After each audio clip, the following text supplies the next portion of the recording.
Welcome back to another Whiskey Wednesday with your boy Cigar Rockstar. I do this on Wednesdays at 8 p.m. Central. Please like, subscribe, share, and all that. Matter of fact, Whiskey Wednesday is sponsored by Sex and the Cigar, the hottest, sexiest cigar Facebook group there is. Please check them out. Sex and the Cigar. Anyway, enough about me. You already know what it is. This is a very special Whiskey Wednesday. I am honored, privileged. I mean, this is amazing. I don't even know what to say. Tonight's special guest is Jeff from Astute Gentleman Barber and Cigar Lounge. No other than Jeff. What's up, sir? How you doing? What's up, everybody? What's going on? Man, I see, man. This is an amazing spot. Thank you very much. Thank you. Man, you know, I couldn't even. I don't know where to begin. So I'm gonna let you ask all the questions, man. I'm gonna just answer the questions, and if anybody have any questions about me and what I'm doing, how I'm doing it, and the ins and outs of this type of business, you feel free to ask. I'll ask any questions. You know, this is what we do. That's how we do it, man. Yeah. So Astute Gentleman Barber and Cigar Lounge. So what came first, barber or cigar? Well, I've been a barber. I got my first job in the barbershop, man, when I was 14 years old. Mm-hmm. I've been behind the chair ever since then. I've been a licensed barber since I was 19. And I did that in between going to college. And that's it, man. So I've been smoking cigars since 2004. Okay. So, yeah. Okay. And then you married. So since you were 14, was that here in Dallas or where you grew up at? No, I grew up in Sarasota, Florida, man. Being in Sarasota, man, just cutting hair, man. I started cutting my own hair when I was about 10. So my pops said somewhere around there. But I looked up after a while, man. I was cutting everybody's hair in the neighborhood. Yeah. And so my 14th birthday was like, all right, we're going to the barbershop. So that's how that happened. So talk about the conception of Astute Gentleman Barber and Cigar Lounge. You cutting hair. Did you have a barber first? Did you have your own shop first? Did you always come into the game marrying the two like this? No, this is I lived in Milwaukee as well. Mm-hmm. And this is my second shop. So I had a shop for 10 years in Milwaukee called Tight Edges. The first and only black-owned barbershop on the south side of Milwaukee. So man, that was amazing, man. There's a lot of on the south side of Milwaukee, there's nothing but whites and his family. Okay. So for me to go to the south side of Milwaukee and take a black-owned business to the south side of Milwaukee, man, was epic. Man, that's crazy. So what was that journey like? Was it hard pressed? Did the white folks try to kick you out? Or, you know what I mean? Like was it welcoming? It was welcoming. You know, the barber industry is probably the most welcoming, if you're true to it, it's probably the most welcoming business you can get into. You know, a lot of things, I mean, as you know, the cigar world is supposed to be as welcoming, but the barber industry is welcoming, man. If you have a good spirit about yourself, man, and you're talented with the clippers and you love doing what you're doing, you know, everybody's gonna embrace you. Yeah. So it was one of those things for me, man. It was a walk into something new for me. Leaving the north side and going to the south side, I had plenty of people who was like, he ain't gonna make it over there. And I made it. I started with one chair. Man, that's dope, man. So do you think man, you know, I got friends. If I would have did that, you know, I got friends who said, "Man, ain't messing with me, ain't going to the white folks." So was the homies on the north side? Was it easy for them to come down to the south side? Were they scared about it? You know what I'm saying? Yeah, some of them were scared. Some of them were scared. Some of them was cool. Come on in, brother. Come on in. Go ahead. Some of them were, you know, scared to come over to the south side, and come on, brother. You know, it was one of those things. Hey. It was one of those things where, you know, you just have to take a chance. It's taking a chance. Everything you do, you're taking a chance. And I wasn't too concerned about whether you know, the brothers will come over, you know, because I cut everybody's hair. Even here in this shop, 43% of my clientele is white or other. So, you know, I'm not worried about who hair I'm cutting. I'm worried about, you know, people coming in.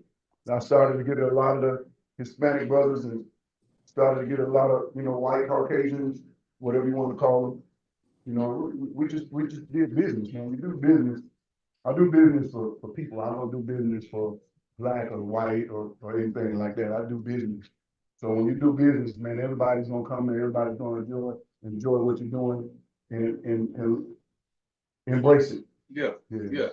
Yeah, so you've been cutting hair for, you know, I think you mentioned 40 plus years. Yeah. Smoke cigars, like quick calculation, tell me before that's about 20 years. 19, 20 years, yeah. 19, 20, okay. 20 years, yeah, 2004, yeah, 2004, yeah, 20 years.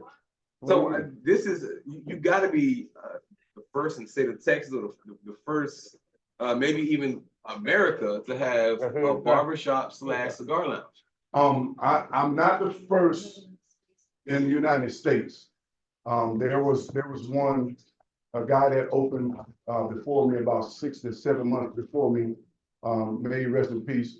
Good friend of mine, his name is Tito. He was in Fort Lauderdale. Tito had a cigar roller in his lounge. And he was from Cuba. And Tito had a cigar roller, man, and he passed away during COVID. And so he left me with it. There's a young man that just opened recently in Tampa that has the same thing. Okay. So it's very sparingly. I think I did hear of one in New Jersey, and I had a guy that, and I just found out that he's still open. He's in Colorado. So it's very few, very few. Yeah. That's amazing, man. That's amazing. So talk about your transition from here to Dallas. So when you got to Dallas, you started cutting hair right away? Yeah, man. I'm gonna be honest. When I moved to Dallas in 2008, I had no desire to cut hair anymore. You lost the love for it? What happened? Like, what you mean? It was just I wouldn't say I lost the love for it. I just wanted to do something else. So moving to Dallas, I just wanted to live a different life, you know, be in a different element. So I was a personal trainer for a minute. Well, I was certified as a personal trainer, and I had a couple of other jobs lined up. And on my drive down here, I got to Little Rock, Arkansas, man, and I got 2 phone calls that said that they had gave both the jobs to somebody else. Ooh. So, man. So I had to start back cutting hair. Ooh. And so a week into being in Dallas, I found a barbershop to work at. And I was over in Arlington, actually. And I found a barbershop to work at, and that's what I did, man. And so I got back into the game. I had a couple of ideas of what I wanted to do, and I just had to find out, you know, where I could do it at. And after about 5 years, I found out that no other city allowed you to smoke inside except for Addison. Oh, wow. Yeah, okay. So it took me about 3 or 4 years to find that out. And a quick story, I walked in this place. This was a cigar lounge before. This was actually William's place. Oh. Yeah, so before William moved over to where he is now, this was actually William's place. So I moved, I came here one day, man.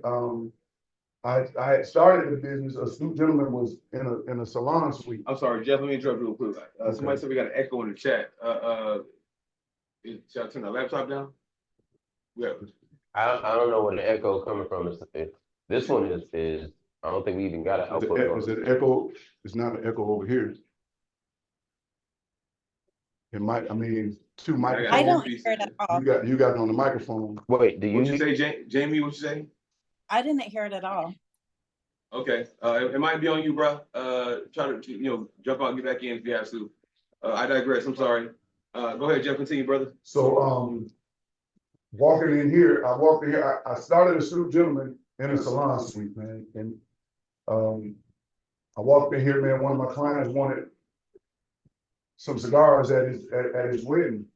So I walked over, I came over here, I had William's card, had met William at a previous wedding. And I came over here, man, and I was right here around the corner in Addison, right across from the 24-hour fitness. And William, just as I walked in here, he had sold the business. 3 minutes before I walked in, he had sold the business to somebody else. The person, yeah, literally, and the person that he sold the business to, he and I began to talk, and he said, how would you like to come over here and cut hair a couple of days a week? I said, well, how would you like me to be over here 7 days a week? And we started talking, and I told him what I was doing already, and he was like, okay, cool. So I came over here, and she wanted a cigar lit. I'm a lighter cigar. Oh, okay. But I came over here, man, and sat down and talked to him. And those, I believe in God. I believe that God tells me, and it talks to me like we're talking right now. I no kidding. So when I shook the guy's hand, when I shook his hand, God said to me, do business with him. He's gonna walk away and leave you with everything. And he left in 3 months. He didn't like the way it was going. He felt like I was trying to take over his business, and he left. I'm still here. I'm still here. That's a blessing. Yeah, it's a blessing. I hate to say, it's a blessing. Yeah. Yeah. So Jeff, I know, we're gonna talk about, the video shoot here. You got a podcast going on. You got a lot going on. Yeah. But I think there's a young lady, a beautiful lady in the back. Oh yeah. Waiting for you to light the cigar. I can digress and switch over to. So the person in the chair today is Mr. Jameson. Hey. All the way from ATL. Listen, when in Dallas, when in Texas, stop. When in Texas, you must do as Texas do. Yes, sir. Yes, what's that experience like for you right now there, James? I feel very astute, sir. You don't have no choice. Excuse me. Yeah. Hey, let me turn this around, y'all. What up, though? What up, though? So Jay, I know you got barbers all across the country. Seems like man. Primarily ATL. I would say you get your haircut mostly at ATL. So talk about some experiences and how this is being able to smoke a cigar while getting and a drink. Oh, for sure. And don't forget the drink too. Yeah. Oh man, listen. Yeah. So being able to can y'all hear me? Thumbs up, y'all hear me? All right, cool. Bro, this is amazing, man. Like there's an ashtray in my chair. Like straight up. Let me dump my ash right quick. There's an ashtray in my chair. Right? As well as, having my drink or what have you, having a World Class Barber cut your hair. You know what I'm saying? You get it right. Hey, I'm trying not to get nicked. That's what that is. Because he literally said, if I mess this shit up, he's gonna fucking fuck my haircut up. So there's that, All right. Wait, hold on. Can we curse on here? Because we record. It's too late now. We on the night. All right, well, there's that. But yeah, so no, it's a beautiful experience. I've never experienced anything like this. The best or the closest that I've come to anything like this was being able to smoke. Being able to get your haircut and then smoke maybe with your barber out front in front of the barbershop, or out back, something like that. But nothing like this. Nothing like this. This is like the ultimate experience, and this is the only place I'm getting my haircut in Texas. Now, he said it. He said it, but like he's really living up to it. I love it. Yeah, for sure. So let me open up the floor to some questions. The chat. Any questions in the chat? I see you, Fred. What up, bro? Train man, what's up, sir? I saw you had a good birthday, Train man.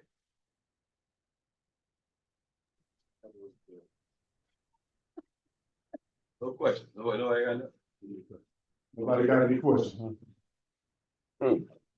Hey, you got to relay because we don't we can't hear that. We can't hear him talk. Right on. Fred, what's up, man? What you got going on, Fred? Oh, yeah? Yeah, they wouldn't let me do the electrical because they didn't want me to run. I the have to electrical mute you, bro, wall. I because built that wall. he got the microphone. What's up, Rockstar? Y'all all right? Yeah, man, we chilling, man. What you got going on, man? Oh man, just chilling, man. Just decided to hop on for a few minutes. And I appreciate it. I appreciate it. Oh, man, always, man, always. Smoke in the park coming up pretty soon, ain't it? Oh yes, sir. Can't You wait. ready for it, man? You ready for it? Ready Hey, for it. I'll Ready be for there, it. bro. I'll be there. Facts. Okay. Yeah, I see. We got a they cutting in the barbershop, huh? Some new thing going on. Yeah, Cutting hey, and man, smoking. this is honestly, I've never seen or heard anything like this. This is Man, straight, it's a straight gentleman's lounge, man, all day. Straight. that's what's up. Y'all think something like this benefit Detroit? We talked about it, man, but nah, cause you know what I'm saying. It all depends. Like, a lot of the people in the city, man, don't smoke. Yeah. Pretty much Yeah. like with D-Jack and them, man. They in the suburbs. Yeah. So You yeah, actually in the hub. yeah, but man, it'd probably be hard to pull something off the ground with that, man. Yeah, it's But very unique. It's very unique for sure. yeah, facts, Smoke Kid, man. what's up with you, bro? Good, brother. I'm loving this. He's sitting in the shop smoking. I just sent it to my barber, trying to get him to jump on to see this. Oh yeah. So would you be you think would you frequent a cigar lounge / barbershop? You think something you would frequent? Oh yeah, most definitely. I get to the shop early and smoke in the car before my barber get there. Mm-hmm. So I'm going in smelling like smoke, and I would love to go in and continue my cigar while I'm getting chopped up. So if you will, I am going to. Well, let me try to get on my other phone and give a slight tour of this facility. It's very dope, man. It's very dope. So, okay, make sure you do it.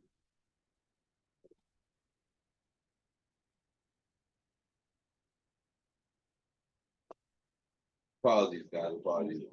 I try to pioneer a lot of new efforts, and sometimes they're not as smooth running as I think. But let me get this. There we go. Okay.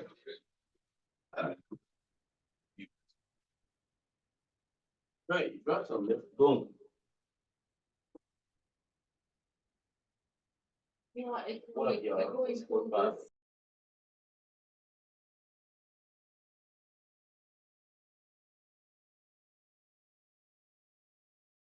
I can come off mute on this one, and here we go. All right, good.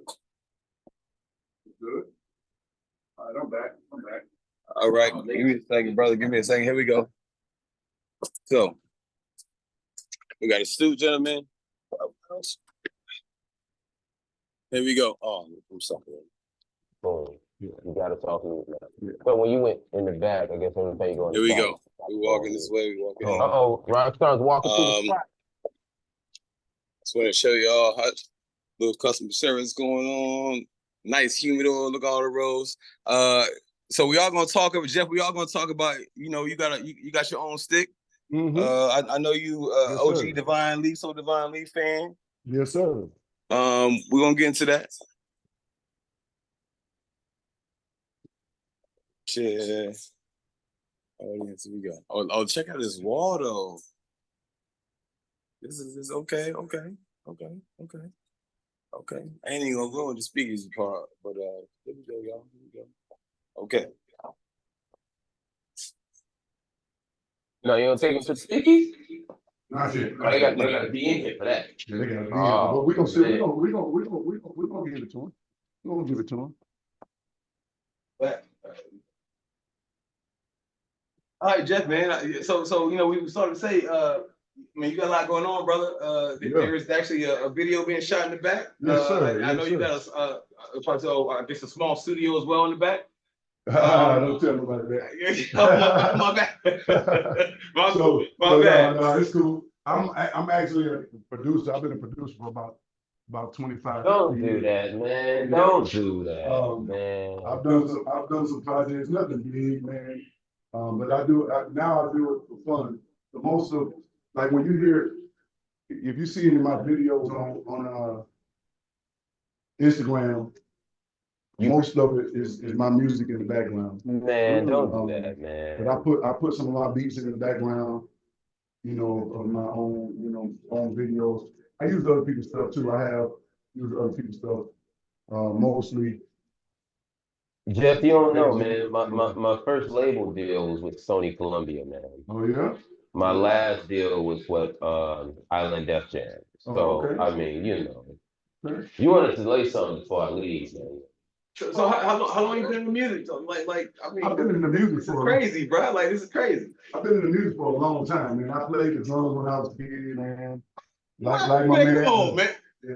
What? Yeah, I played the drums, man, when I was a kid. Where you learn that from? You got kinfolk, musician kinfolk, or something you picked up on the fly? Like, man, I looked at the drums. I couldn't even really tell you, man. I looked at the drums and jumped on them and started playing. You understand? You understand the beat? You got the rhythm. Yeah, you understand the rhythm, man. You can put the drums to it, And so that's my main thing. Like when I produce, I do everything else, and I do the drums last.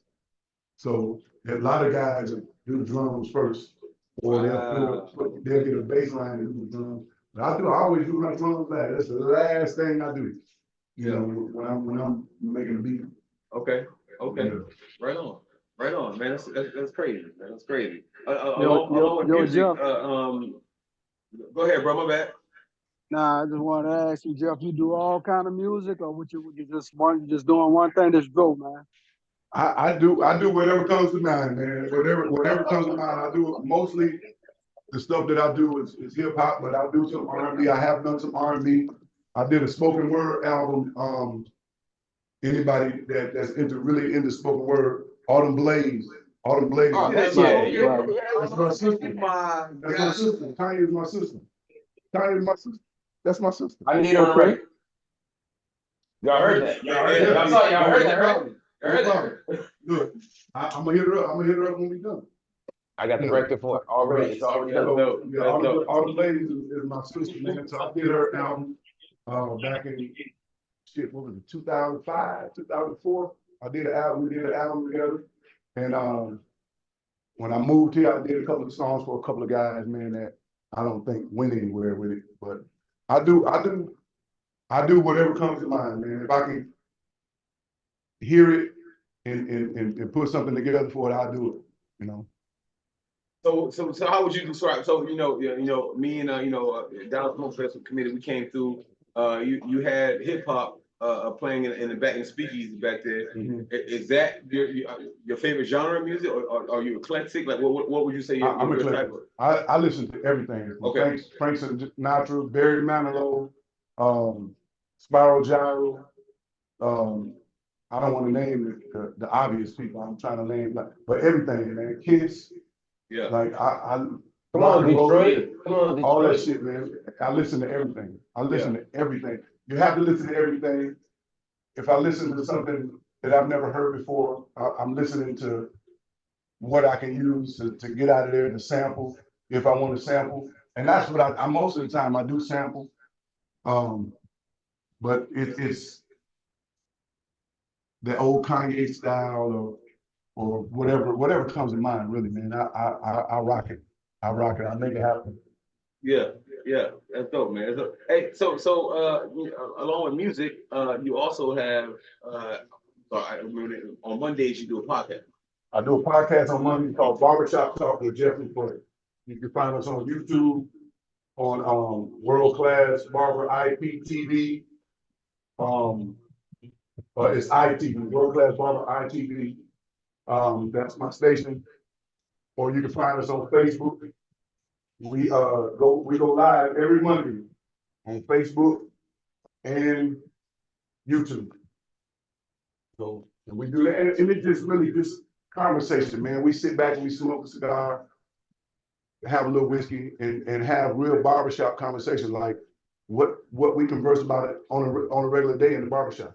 Yeah. Or we find something to hone in on, and we talk about that. Yeah. And we get deep on it. We get in, we go live for an hour. So we've been doing it for a couple of years, man.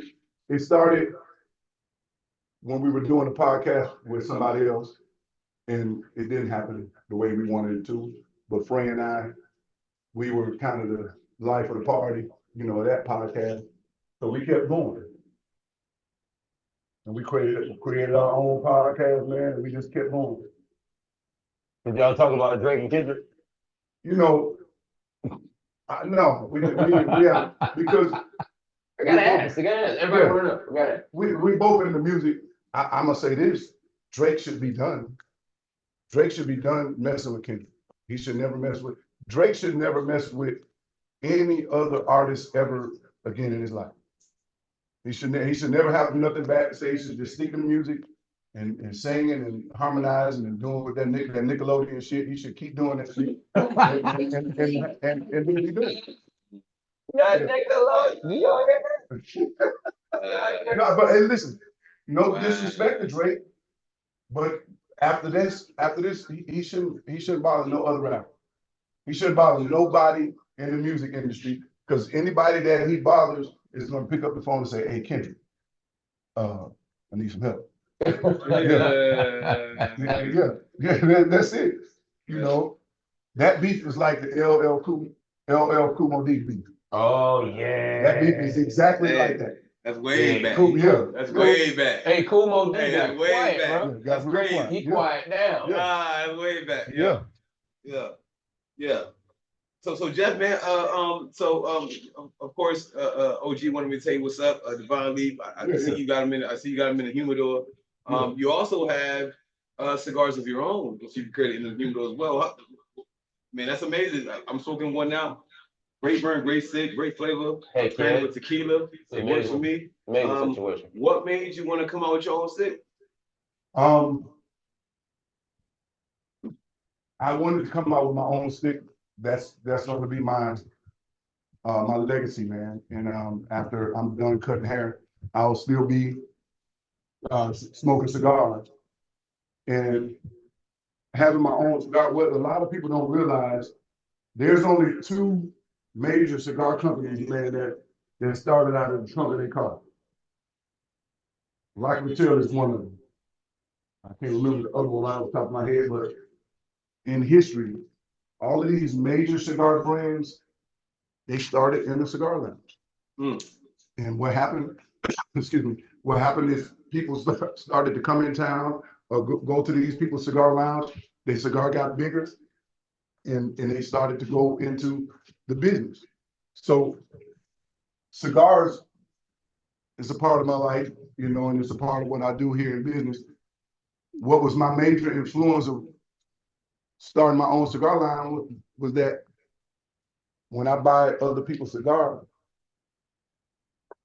I'm paying $6 or $7 a stick, you know what I'm saying, to wholesale, and I have to double the price. Yes. And those people sell to every cigar lounge in the area. So my price point might be different than somebody else up the street. You got a great price point for these, Yeah. by the way, if I can say. Thank you. And so I want my cigars. I want people, if you like my cigar, you got to come here and get it. You know, I don't want you to have to go anywhere else to get it. If you do, it'll be very few other lounges. There will be no other cigar lounge in the state of Texas to have my cigar. You know, maybe Houston, maybe San Antonio. But if I do San Antonio, I can't do Oklahoma. You know, so I want to do major cities and the price be the same. It's not, it's I don't want my price to be, my cigars to be jacked up and people are mad because it's $7 here and it's $10 over there. Yeah. You know? Yeah. For sure. So it's a good, it has fastly become my #1 seller. So I was gonna say, man, you got a few faces in there. Yeah. I don't even know how to, if we talk about the blends and all that, might take a while. So the number one seller you have. Talk about the blend and how you created the number one seller you have. The name of it. The blend. I have 3 cigars, mild, medium, Maduro. But I have Robusto, Toro, Torpedo, Presidente, and El Grande in each cigar. Okay. The blend, and I went that was the easy route to go right now because of the price that I was getting. So keep them all, keep it simple. Keep it simple. You don't want to be all over the place making 5, 6 different cigars. Make 3 cigars, and each cigar has Ecuadorian wrapper, Corojo, Corojo, and Nicaragua. Okay. And but the Maduro, the mild and the Maduro, the Habano and the Maduro has halal. So the Maduro has more halal than the Habano. So you speaking on legacy, what kind of why you had your own. What is there any plans to do Lancero? What's if I can, what's the next plans maybe you got coming out next? I won't say too much. Yeah, because sure. I'm an action guy, but I am working on the Dominican Republic line. So I will have a lot of different roles in the Dominican brand. Okay. So but I won't say much because it's something that I'm still working on.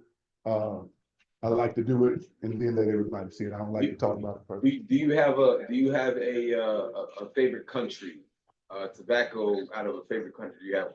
Ecuadorian. Mm-hmm. That's my favorite tobacco.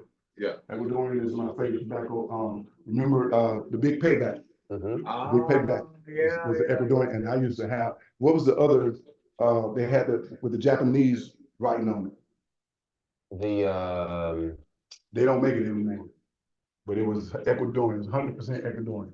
My favorite cigar, I can't even find one of them. But yeah, the Big Payback had Ecuadorian tobacco in it. The Big Payback in the sand, no, it was. It was a black box, it had red letters on it, and it was in Japanese. I can't remember what it was. I still have the box at home, just in case I ever run across them again. Yeah. We got to Google that one. Let's Google that. We have to Google that one, because I forget what the name of it is. So Astute Gentleman, Barber and Cigar Lounge. The name Astute Gentleman, how'd that come about? I didn't want to do Extraordinary Gentlemen. I didn't want to do Distinguished Gentlemen because it sounds too much like a strip club. This is a man cave. So Astute is the highest accolade of Distinguished Gentlemen, or those words. Astute is the same as those words, but the Astute is the highest pinnacle of that word. So I'm a little tongue tied because I'm thinking and trying to talk at the same time, thinking about what I want to say. But it's when you look up Astute, the synonym is distinguished or extraordinary. So I saw that, I looked it up, and it's being keen with your words. Being astute is more about how you carry yourself, how you talk to people, how you handle things, how you present yourself. To be astute is to be my favorite word when it comes to astute, and my favorite definition when it comes to astute is being the wordsmith. So I'm very keen. Words mean exactly. Are we allowed to use profanity on this? Oh, yes. Yeah, already Yeah. cursed already. Oh, okay, yeah, I just want to make sure, Already because fucked that up. I'll let it slip, but I like for the words to mean exactly what the fuck they mean. And I hate when people ask me, so what do you mean by that? The fuck did I just say? I said what I said, and so that's how I carry myself all the time. I don't bite my tongue, and to be astute means that I can say what I'm saying in a lot of different ways, but make it mean exactly what. So I can use big words, I can use little words. I can use the in-between words. However you need for me to explain it to you. If I have to say it 3 times, I'm not a guy that like to repeat himself. So if I have to say it 3 times, then the 3rd time you're gonna get cussed out. Yeah. So, but because I said what I said, I meant what I said it how I said it. Mhm. Back then, I know what you mean. Yeah. Y'all don't know Jeff. Y'all got to know he mean that. That. Bro, This what up, bro, What up, man, bro? What yeah, up? he say what he mean, and he mean what he say. Man, yes, sir. Yes, sir. Always, man. And I've always been, even as a kid, man, I've been like that. So to grow up, get older, man, get wiser, I think it's the best thing to do. And even as a player, I think it's just the best thing to do. I mean, why not say what it is, what your agenda is, and live that agenda and stand on whatever it is you stand on. So I mean, that's just me. I'm with you, man. I think those, if I will say, traditional or old school values and morals still needs to be had today, man. Yeah. I mean, we talked about the barber, we talked about cigar, we talked about the podcast. There's also, can we talk about Dallas Cigar Week a little bit? Yeah, we talk about Dallas Cigar Week. Okay. So I think this is coming up on, yeah. I think the first year was what, maybe 3 years ago. No, this will be our 5th year. Yeah, Oh, 5th I'm year. sorry. The first one, we got kind of shut down with what we were trying to do. So we did a lot of stuff in the parking lot. In the second one, we did the same thing. COVID hit us, so we did instead of doing the 4 days, we did 4 events every month. And so that was the first 2 years, and then so this is our 5th year. Yeah, and we are revamping how we want to do Dallas Cigar Week. So we haven't said anything about what we're going to do yet, because we still got enough time. We got enough followers. I don't want to brag on us and say we got more followers than anybody else, because we don't. Everybody has their followers, but we do things a certain way, and it works for us. Yeah. Because we don't want to repeat the recipe. Everybody's cigar, except for Charlotte Cigar Week and you guys Cigar Week and Tampa Cigar Week. Everybody else Cigar Week is the fucking same. Everybody else cigar. So why keep repeating the same thing when you can just say, you know what, I'm going to it now. And that's the only cigar we got. Because that's why you said what you said earlier. I'm gonna repeat it, but I'm gonna let you repeat it. I ain't gonna repeat it. But I get it. Because they all the same. Yeah. And why spend thousands of dollars to go out of town? Thousands. And the one in your town is exactly like the one out of town. Thousands. Yeah, trust me. I can tell you about some limo Uber rides we were taking 2 blocks. Man. Man. Yeah. Nothing like a 2-block limo ride. Yeah. Courtesy of intoxicated Rockstar, by the way. Oh yeah. He did that. Yeah. You got a chance to enjoy it. It's a beautiful thing. It's a beautiful thing, especially for you ladies on here. Yeah. So man, actually, let me digress into that. So we have a couple of ladies in the audience. Also, you mentioned the word a gentleman's lounge, man cave, kind of your thing. I will say there was one person in the audience that said, "Am I allowed to come because it doesn't sound so female friendly?" It is very female friendly. Okay. We are people friendly. We deal with everybody. Everybody, women are allowed to come in here. What we don't do at Astute Gentlemen is we don't do line dances, we don't play loud music, and we don't twerk. No twerking going on here. But you come in here and sit down. This is a lounge, this is not a club. I don't do, so there's a difference in a cigar bar, cigar club, and a cigar lounge. There's a difference, so those first two just kind of started in the last 5 or 6 years. Absolutely. What's wrong with line dancing, man? There's nothing wrong with line dancing. You just can't do it here. We don't, because we're here to relax. Cigars, what people don't understand about cigars and whiskey is to relax. What new people don't understand. What new people don't understand. This is not an adrenaline rush thing. Now, if you want an adrenaline rush, you do your line of cocaine and go rave. But we're here to relax. We don't want to hear no loud music. We come here, we want to watch the game. We want to smoke a cigar, have a good conversation. This is like playing golf. You can't, if anybody yells at the golf course, somebody coming to get them. Yeah. If you act ignorant at the golf course, somebody coming to get you immediately, because we need to be quiet and focus on what we're doing and enjoy what we're doing. Yeah. And we can have small conversations, talk about whatever we're going to talk about on the golf course. Nobody's loud. Yeah. Nobody's ignorant. That's the same thing in the lounge. The word lounge means relax. Yeah. And that's what we're doing. So this is a cigar lounge. We smoke cigars and we relax and chill out. Mm-hmm. And he said he means what he says. He said. Sure. James, how you doing over there, brother? Man, life is amazing, bro. I'm trying not to fall asleep. I was about to say, you look all pretty relaxed over there. Bro, this is amazing, man. Let me take another puff of my cigar. Yeah. Jeff, what's your favorite drink, man? You bourbon, scotch, you dark, you light? What you I'm dark.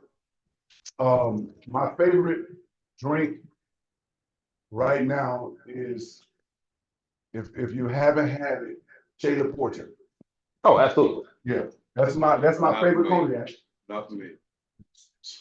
Go on, Shannon Sharp got his own bourbon. Oh, that's Shannon Sharp joint? His own cognac. Oh, yeah, buddy. Yeah. Oh, is that okay? Yeah. Okay.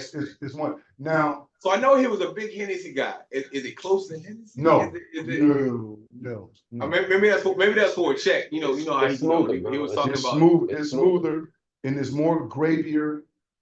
You can taste everything that he put in it. Everything. And you can tell that he did a real cognac. It's not Ciroc. Wow, we got it.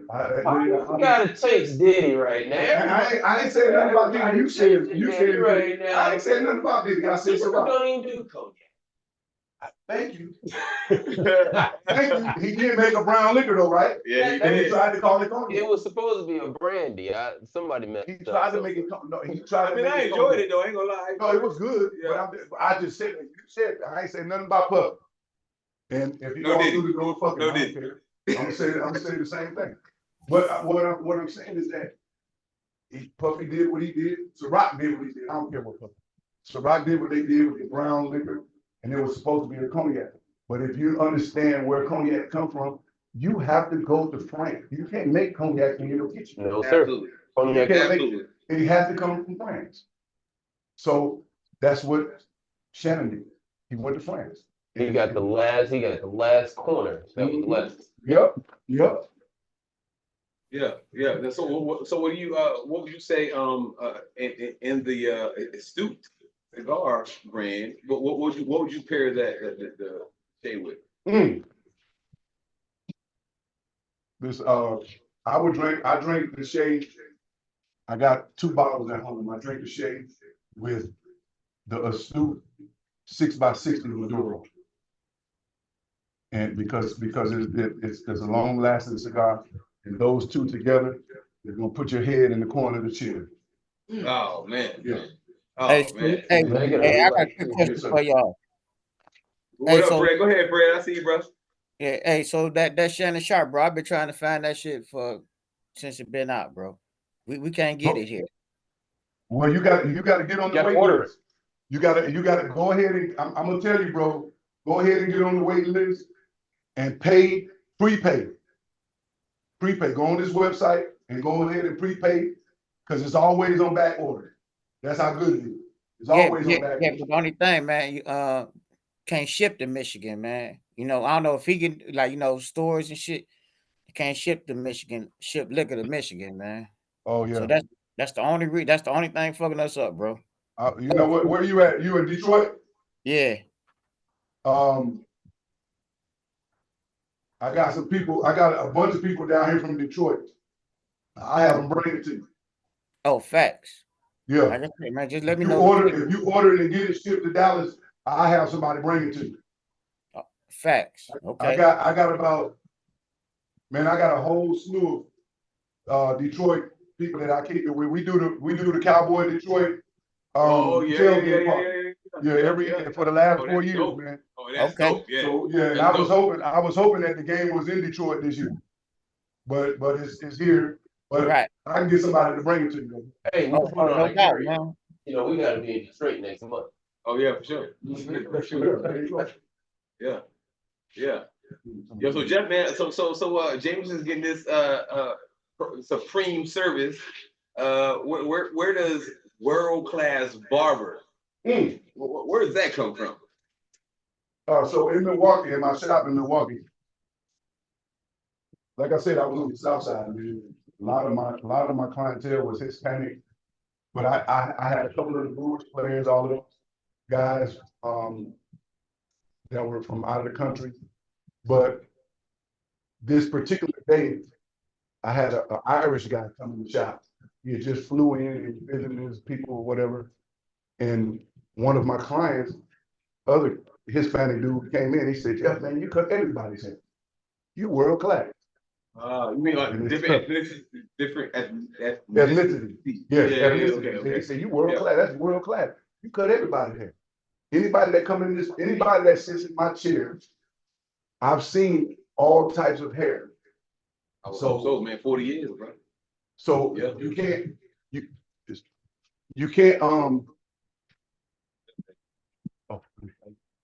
discriminate. You can't discriminate, man, in the barber industry. McDonald's don't discriminate. They don't make hamburgers for white people. Yeah. You feel me? Yeah. So I mean, you got to do business for everybody. I do business for everybody. You know, and when he gave me that name, man, and it stuck. Yeah. It stuck. He said it one time, and it stuck. And I've been world class ever since. Hey man, the best ones are given, bro. You ain't name That's yourself. The best ones are given. I mean, so you do retwist too? Like what's going on? You got a lot? Man, let me tell you something, man. What's up, bro? So listen. Feel amazing right now. When I was in Milwaukee, I did everything. I did women's hair. I did quick weaves. Remember the quick? Yeah. If you remember the quick weaves, put that brown gel on the hand and mold it. Let it dry. Then put that thing. Then put the glue on top of it. I used to do all that shit. Short hairstyles, spike, finger waves, all that shit. And cut hair, Jerry curls, wave nouveaux. Well, you gotta say, he was in the Midwest. I was in the Midwest. Yeah. He was in the Midwest. So I had finger waves. Yeah. Once upon a time. Who had big waves? Believe it or not, I had to. Hey man, I'm from Detroit. You know he lying. No. Hey, he's from Detroit. He's from Detroit. He's from the D in the Midwest. Hey, In the facts, Midwest, bro. everybody had Facts. finger waves at one point or another. Facts. Yeah, my man Fred, right? Facts. He had. If you're from the Midwest, everybody in the Midwest. Chicago, Detroit, Lansing, Milwaukee, East St. Louis.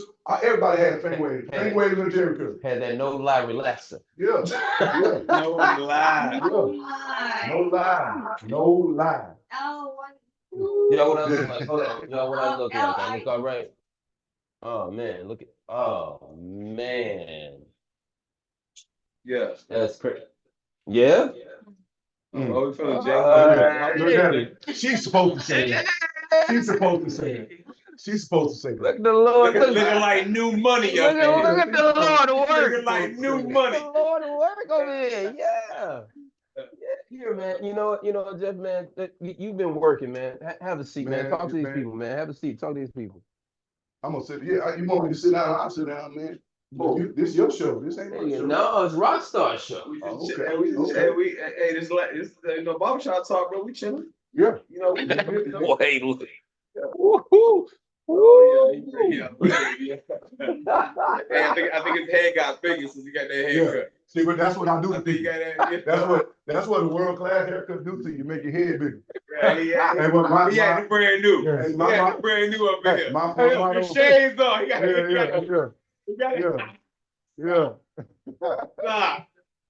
Yeah. Hey, Oh, we man. make what looks good look better. Hey, that's the motto, baby. That's the motto. This is beautiful, man. I love Yeah. this, man. I'm gonna kick it back in your station, man. You got the spotlight. Y'all finished Yeah. talking, man. I'm just gonna sit back here and look pretty. I mean, you fresh out of the chair, Jay. So, tell me real quick, Jay. Listen. So straight up, my man had he put the what the fuck? What was that? Hot ladder. The hot ladder. I almost fell asleep as soon as he put it on. As soon as he put it on me, I was done for. So Then he hit me that- with the razor line. That tells me that your other two barbers don't do that.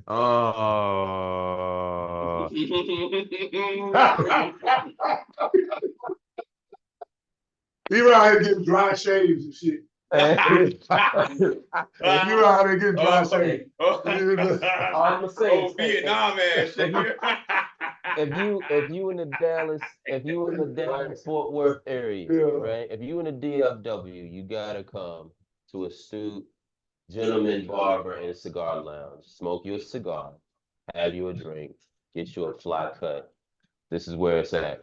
By Jeff, the World Class Barber. I did it all right. You did it all right. You did it all right. You did I'm it out the chair now. That's what the thing make you do. It make you do it right. It make you do it right, dog. Hey, Fred.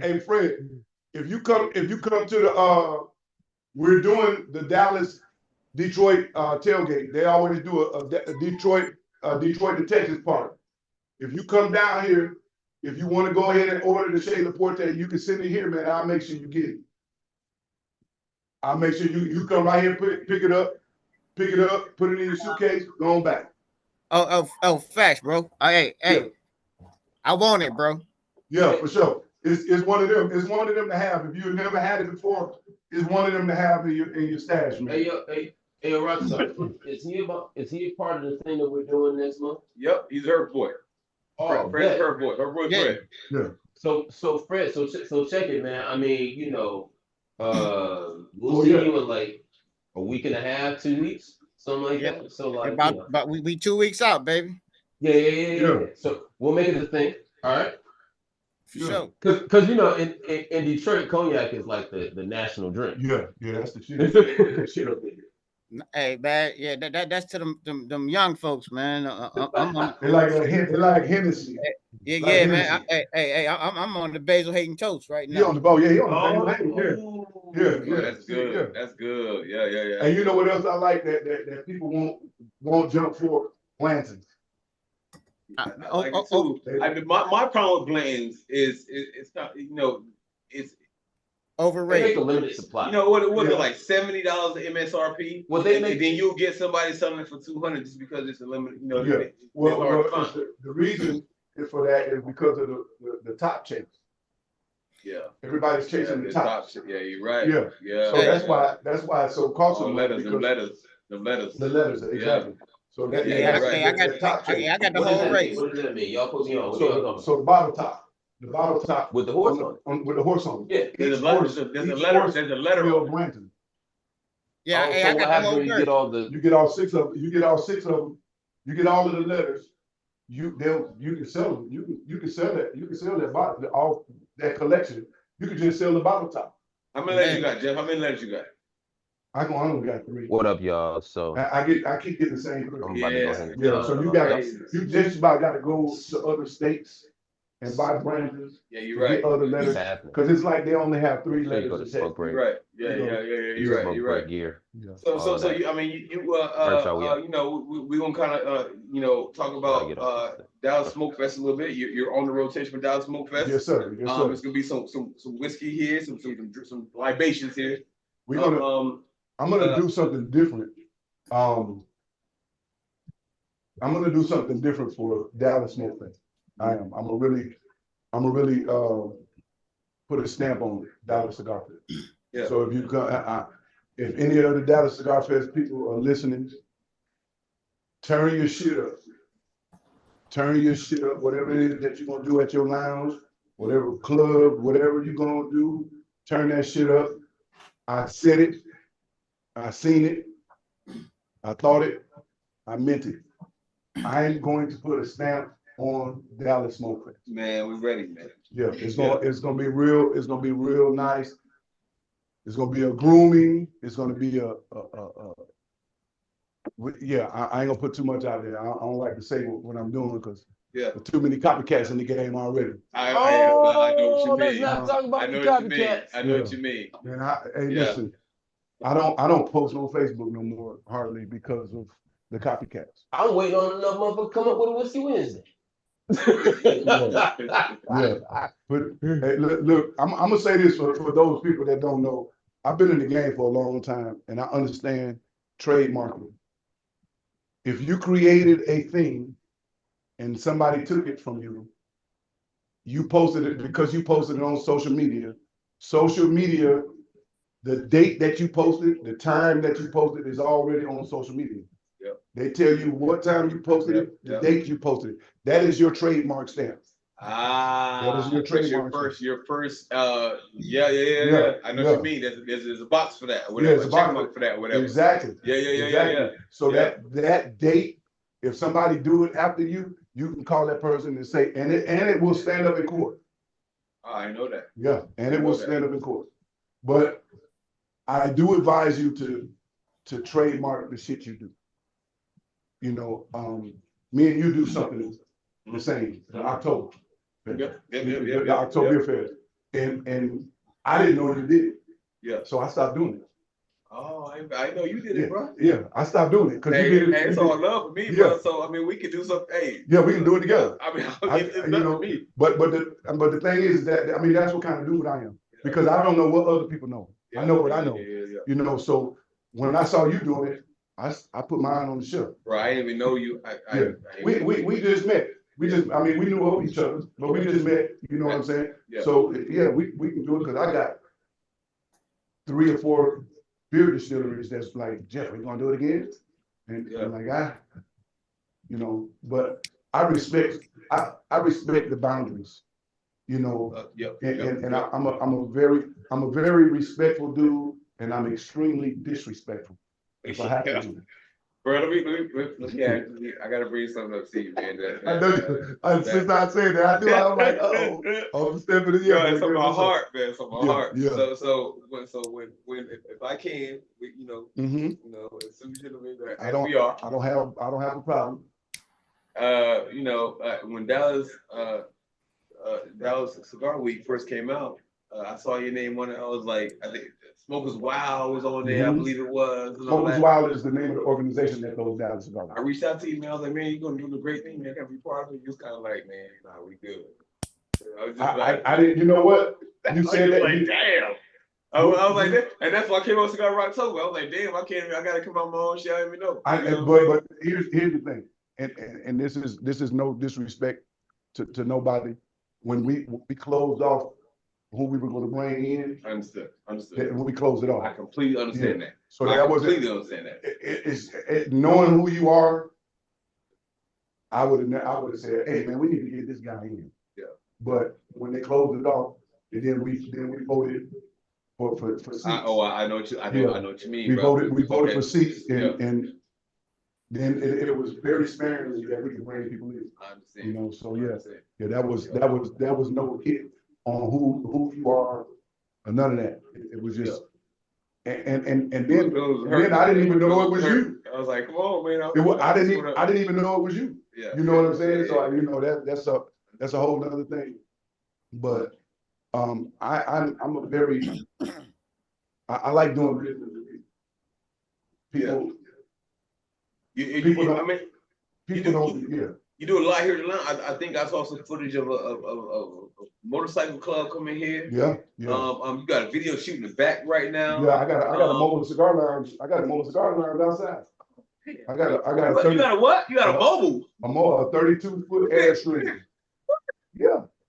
I ain't even know that, bro. And if anybody is looking for a already built 4,000 watt sound system, 2 TVs, 32-foot airstream, has a humidor, hot water tank, 2 propane tanks on the front. I'm selling it. So Man, if anybody looking for a mobile cigar lounge that they want to pull around and do cigar stuff, it's got a sink in it. It's got everything in it. Man, So we might have to. got an air conditioner on the top. Hold on, man. What you? Yeah. Got an air conditioner on the top. Got 2 fans, smoke out. I mean, it sounds amazing. Is it? I mean, are your hands full? You don't want to go dive into the whole mobile thing, or like what? I don't want to dive into the mobile thing. I do want to dive into the mobile thing, but what I've learned about the mobile thing, especially in Dallas, people want to ride around. And you can't ride around in what you're pulling. Yeah. But you can go stationary. Now I take it to the tailgate, and I kill at the tailgate. Oh my God! I kill at the tailgate. Every last year I did 8 games at the tailgate. To 8 tailgate parties and big parties like. Hold on, you a Cowboys fan? Yes, sir. Oh, I see the press. Yes, sir. Since 1978. I've been a Cowboys fan. Hey, this been another whiskey wins, and we gotta cut it off. Hey, Detroit we almost went to the Super Bowl. Shit, every year. No. Every year since y'all existed, y'all almost went to the Super Bowl. So, man, get your boy, man. No. Fred, get it, Fred. Get your boy, man. Give us about 2 years, man. Give us about 2 years. No. I'm gonna give you this year. I'm gonna give you this year. Detroit to the Super Bowl. Detroit to the Super Bowl this year. I'm gonna give you this. Put some money on. Put some money on. Oh, he ready about it. I can't gamble on camera. He ready. No. It's your podcast. I ain't ready to gamble on camera. I can't. They're not gambling on camera. You see how he ran? He ran. He saying no business. Yeah. What? Hey, listen. No, I got a better bet. Better bet. You ready? Mm-hmm. Ready. All right. Detroit goes farther than the Cowboys. No, I'm not. This season. I love my team. I'm gonna show you how I take that bet right there. He running like Barry Sanders. I'm a very realistic fan. And for the last 2 years, I have gone game by game with the Dallas Cowboys. I ain't putting nothing on it. I'm going game by game. And I'm not going to do that. I'm not going to do that this year. I'm gonna keep going game by game. So, you know what? Bet. Y'all heard it. Y'all heard it. Hey, should I do it? Exclusive hit. Should I do it? Exclusively here. The Detroit Lions. All my Detroit people. Should I do this? The bet is. Hey, can I get in on that? You want in too? I want in. Listen. I don't do anything under 100, bro. So listen. Should I do it? Do it. Absolutely. Let's go. Bet. Let's go. Bet. Yeah. You know what? What we betting? That Detroit. No. What we bet? What you losing? We betting a $200 bottle of whatever. That's way easier. Let's do it. Bet. A $200 bottle of whatever. Whatever. Yeah. I want Blue Label. You want Blue Label? Yeah. Martell? No, sir. No. Okay. I was like, what? Okay, I got you. That's Cordon Blue. Cordon Blue. Yeah. No. I'm with you. You know, since we was talking cognac, yeah, Cordon Blue. I'll take Cordon Blue. Okay. What you want? We got 17 weeks. You know what? I'll let you know. In 22 weeks, my palate might change. But long as it's $200. It's done. It's done. It's Bet, done. bet. There it is. There it is. Y'all see it? That's what kind of dude. It That's what happened. kind of dude I am. It happened. Yeah. I I love my team. ride with Detroit up. Listen, Look, now the Pistons, I do like the Detroit Lions. the Pistons, the Lions, the Red Wings, the Tigers. Shit. That nigga like hockey, soccer. Y'all ain't got no soccer team. Y'all got soccer. They got no soccer team. So Jeff, you I don't hear no Milwaukee in your background. I don't fuck with nothing Milwaukee. Changing I don't like Milwaukee. He changed the subject. No. he changed the subject. He changed the subject. No. I was born in Milwaukee. I grew up in Florida, in Sarasota, Florida, and I like everything Florida. Everything about Florida I like. Sports, baseball, soccer, hockey, whatever's in Florida, I love it. Wisconsin, I hate Wisconsin. When I left Wisconsin, when I was leaving at 3:00 in the morning and I crossed over into Champaign, Illinois, I felt like a 5-ton anvil came off my shoulder. Wow. And I hate Wisconsin. Probably because everything bad that happened in my life happened in Wisconsin. Probably some connection there. Yeah, there's a lot of connection there, but the even some of the people, like Milwaukee is a way of life. It's a mindset, and so you can take the good, or you can take all of it. And if you take all of it, the good don't exist. Oh, So it's that Milwaukee is one of those. God. Hey, that's the first time I accept, heard that about like a Midwest city though. If you accept all of Milwaukee, the good don't exist. It's an anything goes type of deal.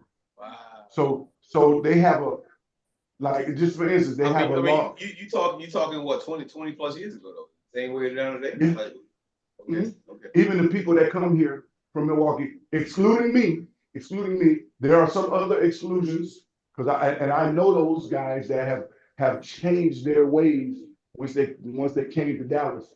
They didn't want to be in Milwaukee because you can't move to Dallas and do Milwaukee shit. Yeah, my man Rico Love, he's from Milwaukee. Yeah, I know Rico. Oh yeah, I know Rico. That's my guy. Yeah, I know Rico, Speech. Speech. Come on, man, stop, dude. I know corny ass Pimpin' Ken. I know all of them niggas. That's what's up. Come on, man. I know all them square ass niggas. Rico ain't no square ass nigga. Speech ain't no square ass nigga. But that nigga Ken is a square ass nigga. I tell him in his face, if you don't hear it, you a square ass nigga. You know, but I don't. It's just yeah. Come on, Stand on hey, yeah. Tell how it is, bro. Tell how it is. Yeah. Let me ask you this. So a lot of times, barbershop talk, barbers consider therapists. Absolutely. Yeah. Would you agree and maybe talk about, tough conversation or some enlightenment that you preach to somebody that has work maybe or something like that? I have a lot of those stories, especially here at Astute Gentleman. I have embraced why I'm supposed to be a barber. So it's not just to cut hair. I'm grooming people mentally, physically, and spiritually. And so I had a client that was going through some stuff, and he called me and said, "Hey, Jeff, man, I need to talk to you." He pulled up outside, and I saw him pull up, but he never came inside. And I knew we had a couple of conversations prior to what was going on, and he pulled up. When I went outside to go check on him after about 5 minutes, I went outside like, "What? Why you sitting in the car?" He had a pistol in his mouth. Yeah, and so I'm not a fan of suicide. Not at all. I'm not a fan of suicide. That's tough, bro. It's tough, and That is my. Yeah. So I'm sitting there and I'm standing there. I walked up to the window of his car and I looked at him, and I kind of made a funny out of it. And I was like, "Really, nigga, you gonna do this in front of me?" Like I thought we was better. Yeah. You gonna do this, and if you're gonna do it, go sit in the Tuesday morning parking lot. Don't do it here. He said, "Oh, Jeff, man." I was like, "Hey, man." So I talked him out of the car, and the first thing I did was unloaded the clip, and put all the bullets all over his car. Now you got, if you gonna do it, then you gotta go reload it. He came on out, man. Crazy, And bro. right now that dude still comes here, he gets his haircut and smokes cigars with me. And every now and again, we'll have a conversation about how I helped him. You changed his Yeah, life, I bro. changed his life, You yeah. changed him forever, Yeah, so forever. this Man, is, that's beautiful. That's Yeah. crazy. Yeah. That's crazy, man. and That's, this is what I do, you know. yeah. And barbers, all barbers should be this way. Understand that you get an opportunity to touch a person's soul and you just cutting his hair. Yeah. And this is, This their escape, and how beautiful this is, though. Right. Like, man, I can't be, man. You know what? Let me light a cigar real quick. Use the restroom. Let me let Jay take over for a second. But this is how beautiful this is. I can see this as being plus chairs. Man, come on, man. You know what I'm saying? yeah. Hey man, I had the full experience. So And here's something, so Rock, that you might not know. Everything in here I built with my own hands. You need your piece. Everything in here I built with my own hands. I did the walls, I did the lights, hung up my own ceiling fans. I built that humidor. I built wait, you this built the humidor with your hands? with my own two hands. With my own two Everything, hands. including the people that work in there. Yeah, everything, including the people. I didn't build those people, but I built the people. Yeah, change that thing for a second. Right. That was a cute segment right there. Yeah, yeah. That was smooth. That was Yeah. smooth. That Yeah. was smooth. Real, like. Like, yeah, I don't advertise, bro. I don't advertise.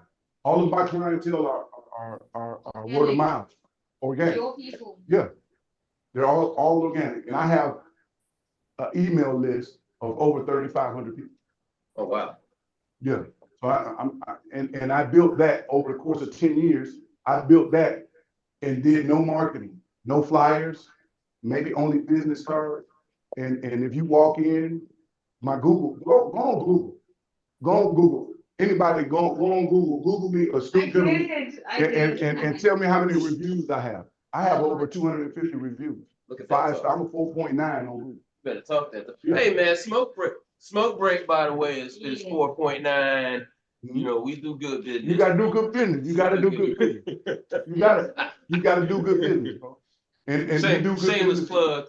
Yeah. We all the way in Dallas. He want to talk about Atlanta. And you clean up for Yeah. women to be straight up loud, Yeah. for women to, Yeah. like, with ladies. Wait, no. What did you say again? I want the people to hear. What you said? They cater for women too. Do you Yeah. cater for women too? Yes, we do cater to women. I cut women's hair. I got some women. I got 3 women with short hair that come in here and buy a cigar and then get their hair cut, eyebrows arched, everything. Yeah. So I do eyebrows. I do and I cut women's hair, short hair. I don't do women's that You long don't do hair. the styling and all that. I ain't doing Yeah, none of yeah, that yeah. shit no more. That shit take too Hold long. on. So I'm about to get into this other state. That Divine Lee. No, I'm The OG2. Yeah, this The OG2, OG2, yeah, man. that's the Divine Lee. Tell me about this OG2, man. I already That- got a V cut on it. Shout out. And to how my that brother. relationship come about? Yeah, that's my guy, that's my brother. Orlando, man, is my guy, man. Actually, we just had a big conversation today. Pull it from the bottom. Yeah, there you go. No, inside. Yep, there you go. There you go. Yeah, put some, there you go. But Orlando, OG, so Divine League, man. That's my brother, man. He and I connected a couple years ago, man, and we've just been good ever since. He came in here, man, and the dude had 50 cigars, man. That's it. No, I'm 50, his own brand. And this dude got his own farm, and he had, I don't know if it was 50, he had 2 big ass book bags full of cigars that were his own brand. And And these was all different blends. Yeah. So Yeah. tell me about this that I'm smoking right now. I would have to let him tell you about it. All I know is this is a good fucking cigar and it's from Nicaragua. It's the Nicaraguans. It's in Nicaragua. Yeah. Oh, Yeah, it's shit. Nicaragua. And he can tell you. I'm not about like it. my Detroit brothers. I'm sitting over here smoking it. My Detroit brothers, you know, they do Cubans. You know, their first sticks are Cubans and shit. You know, they take it to a whole nother level. Do you know Cuban when you smell it though? Or do you just buy it because somebody said it's Cuban? Oh, we know. Yeah, we know the difference, man. Okay. Like I say, man. What's your favorite Cuban cigar? Well, I can tell you my least favorite one Which is one? the MJ23. Oh yeah. Yeah, that ain't even. It's only cost what it costs because Michael Jordan name on it. That's it. That's It only sells when he's in town. And it don't hold no weight. It don't really hold no weight. I've had people give them to me like, here, man, check this out. This is an MJ23. I'm like, what's so big about it? Yeah, but my favorite Cuban cigar is San Cristobal. You're the first person I ever heard say that. That's my favorite. That's my number one go-to Cuban cigar. But why? You said why? Yeah. Because Look at the big flex here. Look, you see the big flex in the camera here. yeah. Here we go. All right. We only get them by the bundle. I'll be right back. We only get them by the bundle. He go ahead and get the whole I get 10. the whole. I get the whole 10. I get the cookie jar. I Yeah, got he going 3 of to them cookie jars. stage. But that's my favorite. And the reason it's my favorite is because it can't be faked. Word, it can't be counterfeited. You can't counterfeit it. It's impossible to counterfeit that cigar. If anybody sells you that cigar without selling you that, it's bullshit. And nobody will do it because they come in that. And they only come in that. They don't come in no box. They don't come in no nothing else. Come in that humidor, that cookie jar. With the ashtray on top of it. That's mean. Yeah. That's why it's my favorite. So It can't be imitated. all right, so we know about all that. Oh, sidebar. Y'all see my cut? Yeah. My bad. I just make sure y'all saw it. My bad. I just make sure y'all saw it. But what new do you have coming in? What I new? feel like because we got that one stick you're not gonna tell us about because you like, oh, I'd rather do action. I don't like to talk. So we got that. Or even new brand. What about I mean, new brand? Wait, New brands. that would be bad. Okay, Doc. If Thank I'm a you. new brand, you know what I'm saying? What up, though, man? Appreciate you. Yeah, I don't say my man football, got so this new- my man got the sweatshirt. It says anti-social social He say, club. "When I do it on Friday." Whatever y'all doing on Friday. That shit is Now, like, see, hey, y'all y'all want see to this go talent next going on across Fridays? the Okay. street. Y'all see this talent? Just walk. Look at this. Look at this It's talent. big, right? I think I'm gonna talk. Most definitely. Great to see you. What y'all doing on Okay. Friday? Look at the Lord. Look at Okay. the Lord. Yeah, let me know. I'm right here. Get my number from Mike. Yeah, I got you. Okay. Okay, bet. So, There you go, coming. my bad. All No, right. you So how does anybody who wants to get in to the lounge and also have the same experience that I had, not as a guest, but as a cigar owner, man, because it seems like you only deal with boutiques or you only deal with what you I like. only deal with boutique brands. I do. I only deal with boutique brands. I won't deal with the only big brand that I deal with is LFP and some rock too. Why? Because of the story of No, Rock Patel no, starting out of no. his trunk. No. It's because the cigar, some of the cigars that I get, the ones that I do get from Rocky Patel, they're good sticks. They're good sticks, you know, and then I have the clientele, my clientele like those, some of those, like the Disciple. Yep. And a couple of other, I can't come off the top of my head, but I'm a I only deal with boutique brands. And I like dealing with boutique brands because, all right, bro, take it easy. All right, y'all. I like dealing with boutique brands because they're growing just like I am. You know, so and I like to help people grow. Wait a minute, man. You've been 40 years in the business. 40 years in the barber business. In the bar, no, I'm Okay, go ahead. right? And 20, what is 20 years? 20 years of smoking cigar. 20 years of smoking cigar, right?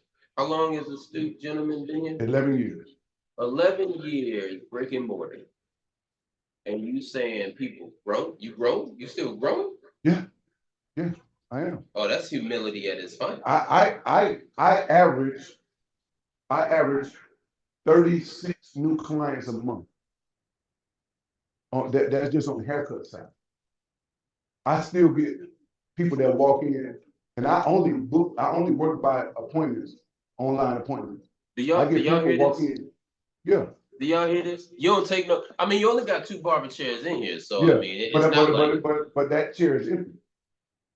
I'm the only one for 1 year, one straight year. I had a barber in here helping me cut hair. Let's slide over to that. Yeah. Why? Why you think that is? Why you think, like, do they not understand your vibe? Or they not understand the culture here, or what? What do you think it is? That too.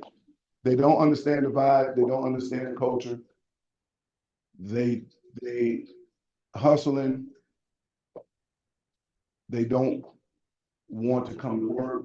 Or so the guy that I had here, he was here for a year. He promised me, he said, I'm gonna stay here for at least a year.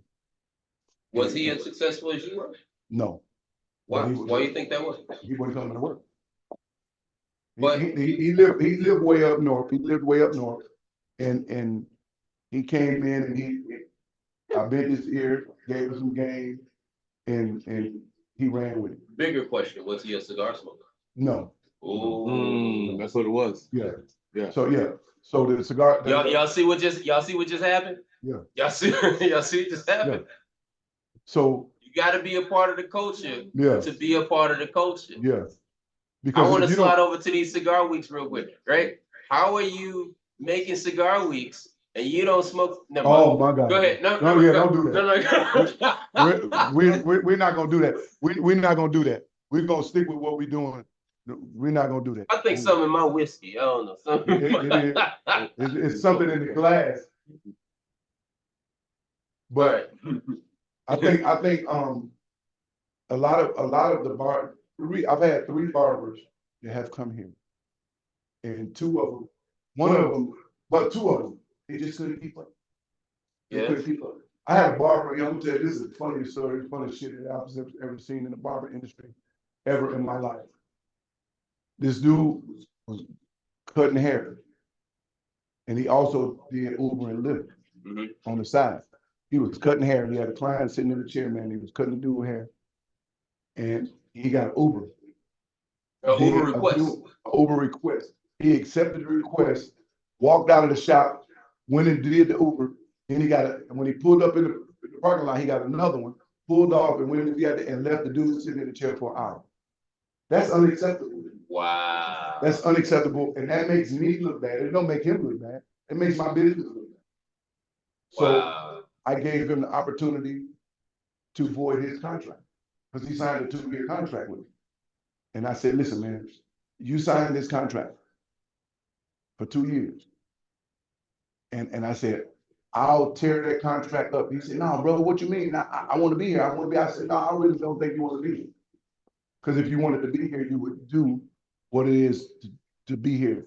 You can't leave McDonald's for an hour and go work at Burger King and come back.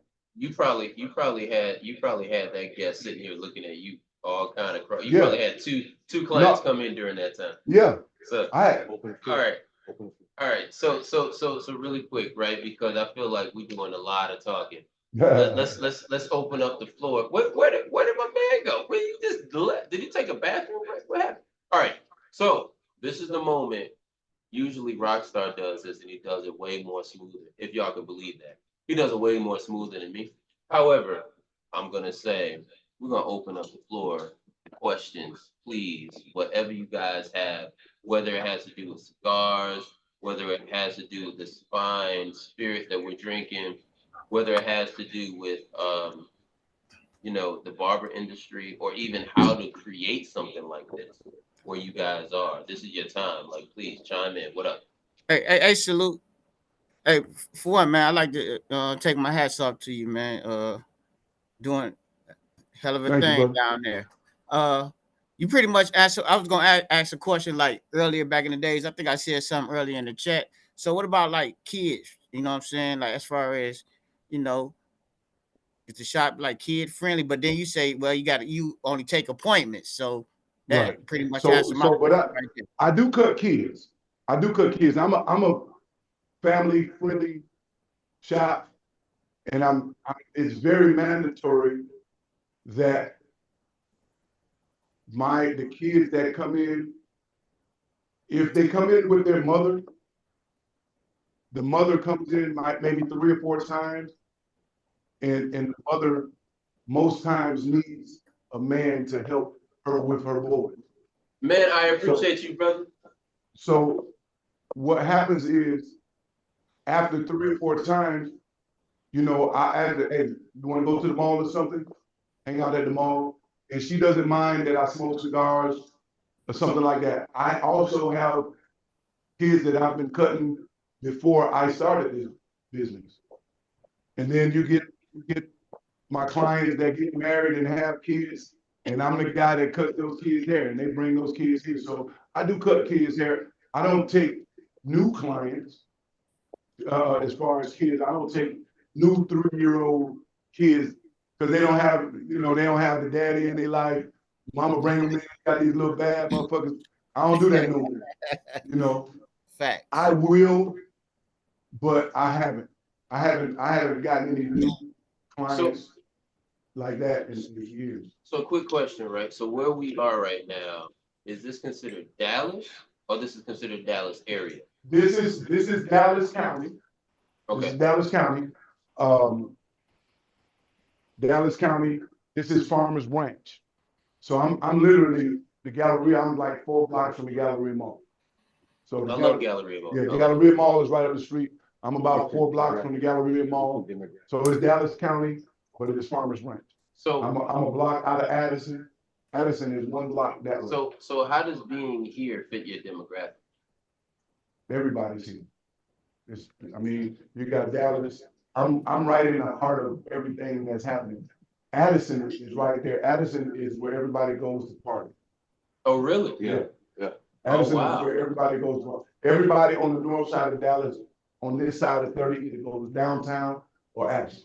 And I'm right here in the middle. And then you got all of the reconstruction, all of the new housing, all of the new apartment complexes, all of the different BMW just bought this building right here. So they're making a plant over here? Yeah, Or not a headquarters plant, or it's just something their office Yeah. facility. Okay. Coca-Cola is right around the corner. Fannie Mae is right around the corner. So with having all those multi demos, right? And then you now have been introduced to the experience programs, right? You got Right. Rockstar, you got myself, and we have crazy schedules. So do you have a cutoff with your appointments? Can we make a 2 a.m. appointment before our flight? Fuck no. We take a I'm not getting out of the bed. I live too far away to get out of the bed, come back here at 2 o'clock in the morning. I start cutting hair Monday and Tuesday from 12 to 7. Thursday, I'm off on Wednesday. Thursday, I cut hair. Thursday and Friday from 9 to 8, and Saturday from 9 to 6. Oh man! All right, wait, hold on. We got a question. We got a I question. treat this like a job. Like a job, yeah. I All treat it right. like a job. I mean, you got a question. We got a question in the audience. There's no question. I'm just saying that he should. Are you coming in? You coming in? Oh, I'm being brought she's coming in. She's coming in the camera, y'all. Look. South Africa phone over here. Come on. Imagine, do I stand? Do I sit?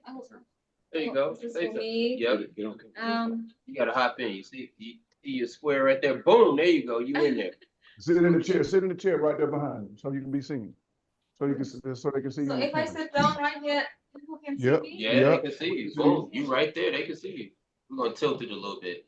Boom. Look at that. Boom. Okay, you guys, like I like the finer things in life, and as for Astute, gentleman's lounge. I looked it up and I felt like this is a place where gentlemen they come to cut their hair. Mhm. They come over here and they talking about things that don't involve women and they just cut their hair. You real stuck on the women part. Mhm. Yes, I got to a point where I was welcomed here in the most immaculate way. This place accommodates everyone. It's there for everybody.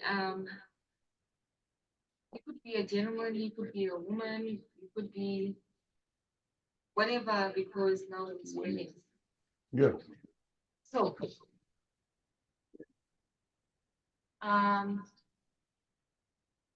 Astute Gentlemen's Lounge, Gentlemen's Lounge is a place where we just come through and we just chill. Can y'all What is hear her? My question was, are we welcome? She got to speak up just a little bit. It wasn't Can you- like- He said you got to mic, pick up the mic, move the mic the mic. closer to you just a little bit. I gotta speak up about what? Hey, you got it. No, keep it. No, they You couldn't good. hear you. The people couldn't hear you. Now you can hear me. Yes, So for me, it's like, I'm saying, recently when I looked it up online, it wasn't appeasing to the female platform, but coming here, I've been in the background the whole time, throughout the whole conversation and everything. And women are very welcome here. It's receiving of What other gentleman wouldn't want a woman around? Hey, that's all we saying. Yeah. What That's all I'm gen- saying. what gentleman? That's, You saw how I did. that's all I'm Okay. saying. So you said Oh, we we got got another question behind the it's camera. not Hold on. just me. There's another woman up in here. So look, She got a question. Let's pass the mic to her. you Let's said get a question. earlier, Go ahead, let's pass come it. through, come No, through. no, no, no, no, no. Yeah, She's they not can gonna hear. it. They can hear him. Yeah. There you go. There you go. There you go. There So you you go. said earlier, Thank you, love. no twerking in here, but you said women are welcome. Mhm. What is the expectation for a woman to come in here? Is there a certain class of women that you expect? Any woman can come in here. You just saw the young lady just left. Any woman can come in here. Astute gentleman has a standard. Okay. Real men have standards. Men have standards and certain shit we don't like. Everywhere you go in the world is certain things that are not accepted. McDonald's is not gonna let you come in and bring Burger King and sit down and just eat your Burger King. Right. You can't go to certain places. Yeah, we still ain't talking. I ain't lived here. I want to thank you. Okay, yeah, we still going. Yeah, man. We still no, recording, no, man. but you good, bro. Come on, You good. Come on in. Come on, bro. Come on, Come on, Chris. Come on, Come on, dog. already in Come here on. now. Yeah. Hey, listen, this Hey. is what happens at Whiskey Thank you. Wednesday. No, yeah, It's we live. good. Yeah, So, you know, anything can happen. My man get accolades right here in No, front of you he said he was on gonna call. purpose. It's actually, this is wild, what's happening. But y'all get your questions ready because we still have the question blocks open. I heard. But these ladies that's here just help me ask the next question. I think this is gonna be the mic drop moment right here. I think we're about to find out. Well, find out. They over here talking business and shit. They talking about what they gonna do next week. Okay. Yeah. Hey man, listen, I need to make that appointment and Yeah. when the next time you available at 2 a.m. holla at me. You know, shit like that. Okay. I got For your sure. number. That's Yeah, fine. for sure. All right, bro. All right, y'all still out there? Yeah, we just had Yeah, I'll be out there in a minute. All right, so I got a serious question. Hold on, let me answer her question. Oh, go for it. Go for it. I'm sorry, but the twerking thing is, to me, is a disrespectful thing for women to do amongst gentlemen. Everybody ain't trying to tip Everybody ain't trying to see your ass in the air. We're grown men. We want to sit back and smoke a cigar and drink. We don't want to see ass. So you want class? We want class in You want front. class with cut ass? Yeah, This exactly. said, gentlemen. But see, This said, gentlemen. the class, That's why astute. But the class and the ass, but we don't want the ass in front of us. Yes. We don't want you. We don't I want love that. I love that. Yeah. We don't. Yeah. You ain't got to show you. You ain't got to show your ass. You know, Yeah. for us to want it. You know, and that's me. I believe that, and I believe that when you're twerking and doing, I believe that one, you want some attention. I believe that two, you think that this is what men want, and that's not what men want. Come Men on, don't- preacher. men- It's about men to don't turn into care- Bible Men study. don't care about you twerking, because just because you can shake your ass don't mean what else you got going on. But that don't mean that you can shake your ass if you want to, right? But like it's not. But you can't do it here. I don't give a fuck where you shake your ass Yeah. at, but you can't do it here. Got That's you, stupid. sir. All right. So great segue, right? It's not about twerking. It's not about ass showing anything. Damn. However, man. Bro. Cigar Rockstar, ladies and gentlemen. Hey, Cigar. come on, man. Come on, you already know what it is. So, really quick question. With the growing number of female cigar smokers, right, within the industry, right, and of course, you've been out and about and you see them. As a matter of fact, as of 2022, I know we're like 2024 now, but as 2022, I remember the stats were, I think, 51%. They were growing at 51%, right? So who knows what the number is now? I got to go back and research. Now, with you having what I call this a pseudo cigar lounge, because you handle other business here at the same time, how is your welcoming base for these female cigar smokers, considering they may not be coming to get a haircut? They may just want to come in to see gentlemen get fly. They can't. Or listen to the conversation. Or listen to the conversation. Or listen to the conversation. Or listen to the but they're welcome. Women are welcome here for whatever reason they come here. I've been here the whole time. You buy a cigar. I got wine. I got wine on the wall. You got wine, the bottle of wine on the wall. I see. You know what I'm saying? I got wine. He got whiskey in the aquarium. I got whiskey in the aquarium. Yeah, you got my phone out that You know, Georgia. it ain't really Yeah, whiskey. the fish. I mean, it ain't really whiskey. I was gonna let you. I was just gonna let you go with it, but Hey, it I ain't was gonna really say, whiskey. beautiful though. I Yeah. was gonna say I Yeah. kept seeing the fish kind of swerve. Yeah. different. Yes, The fish in the Man, tank that- was swerving. That was real alcohol and fish being in as a there. lady. Mhm. as a Yeah. lady. So the Mama? women come in here, and they sit in here and they smoking a cigar and they listen to the conversation. They get involved in the conversation. Just like white guys come in and we have all kind of conversations here. We have all kind of conversations here. Yes. And Y'all everybody. did see the ladies that just walked through, right? Yeah, Look at the Lord work. Lord just be, yeah. Lord just be Lording. Amen to that. Mhm. No, really quick, let's reopen the floor. I apologize, guys. Again, I don't mean to take up the space here, the verbal space. I see people that don't have their cameras on, all kind of stuff. It don't matter, but feel free to ask your questions, man. Let's go. Okay, I got one more thing for you, Salute. Hey, so you say you got your own cigar brand. You just what? So you told me you said something about the rapper binder fillers. So do you have any like infused like toward the sweeter side toward the ladies, or you know what I'm saying, whoever, if they want to infuse cigar? I do. I have learned how to infuse my own cigars. So in my humidor right now, I have I don't know if anybody knows that Stella Rose has a bourbon. And it's a very, very grapey bourbon.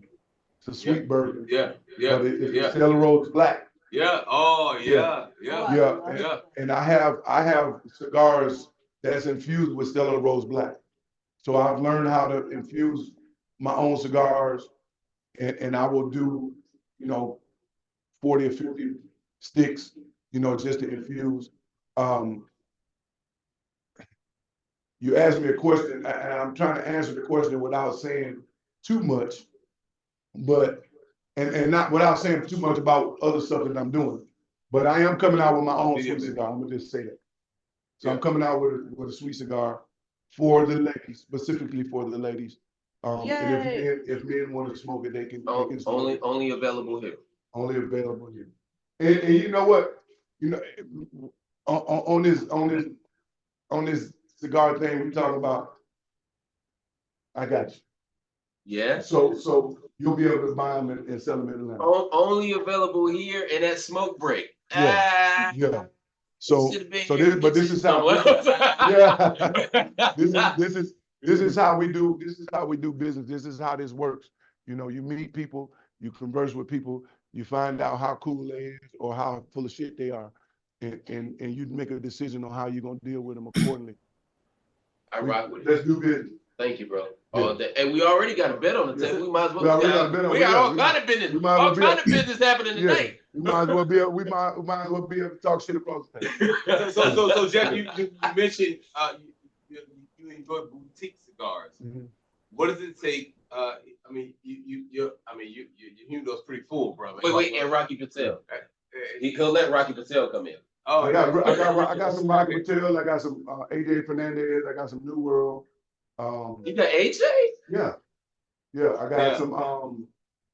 So what I'm asking is, what does it take? So a lot of people are watching this, whether believe it or not. But what does it take for somebody to come to you and be like, hey, Astute, I like what you got going on, man. You know, I got this blend, this boutique blend. What does it take for you to for a cigar company to come into Astute? And are you accepting? You got shelf space for new people? Yeah, I have shelf space for new people. I have to smoke the cigar and I have to like the cigar myself. Thank you. I was just about to say, listen, because my clients smoke what I smoke. Mm-hmm. You know, and people don't understand that. Like, you go to Cigar International, they just got a bunch of cigars, and they have a bunch of people, and those people just go in there and buy cigars. They don't know what the fuck they're smoking. They don't get introduced to a cigar by a rep in the humidor. So you give them a personal I give them a personal experience, you know, and you get, because most of the people come here and they say, what do you smoke? A lot of my clients, what do you smoke? And I say, you know what? I like this, this, and this, but my palate is different from yours. Yeah. What do you smoke? And I can introduce you, because I can introduce you to something that I think that you would like. Because I smoke everything in my humidor. Yeah. I have smoked everything in that humidor. You have to. Have to. Yeah. So I can tell you what's not favorable to me. So but it may be favorable to you. Do you have a cigar in your humidor that you not necessarily, I won't say don't like, but your least favorite. Your least favorite. He ain't gonna say that. But yeah, your customers say, put this in your lap. And so, you know, do you have one of those? Oh yeah. Or I don't want to. I don't know.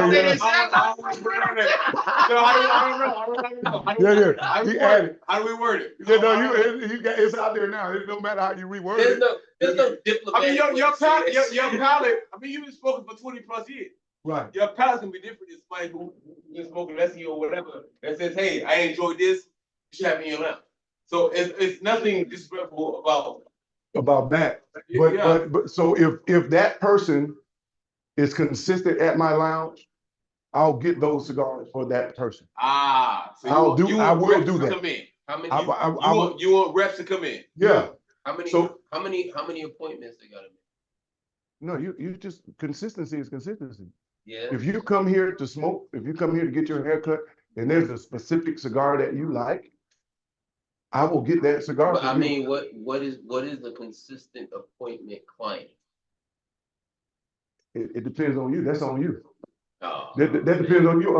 I have guys that come get their haircut every week. I have guys that come get their haircut twice a week. I'm sorry. I think men supposed to get their haircut every week. Yeah. Like my hair was cut last week. You see what just happened? Yeah.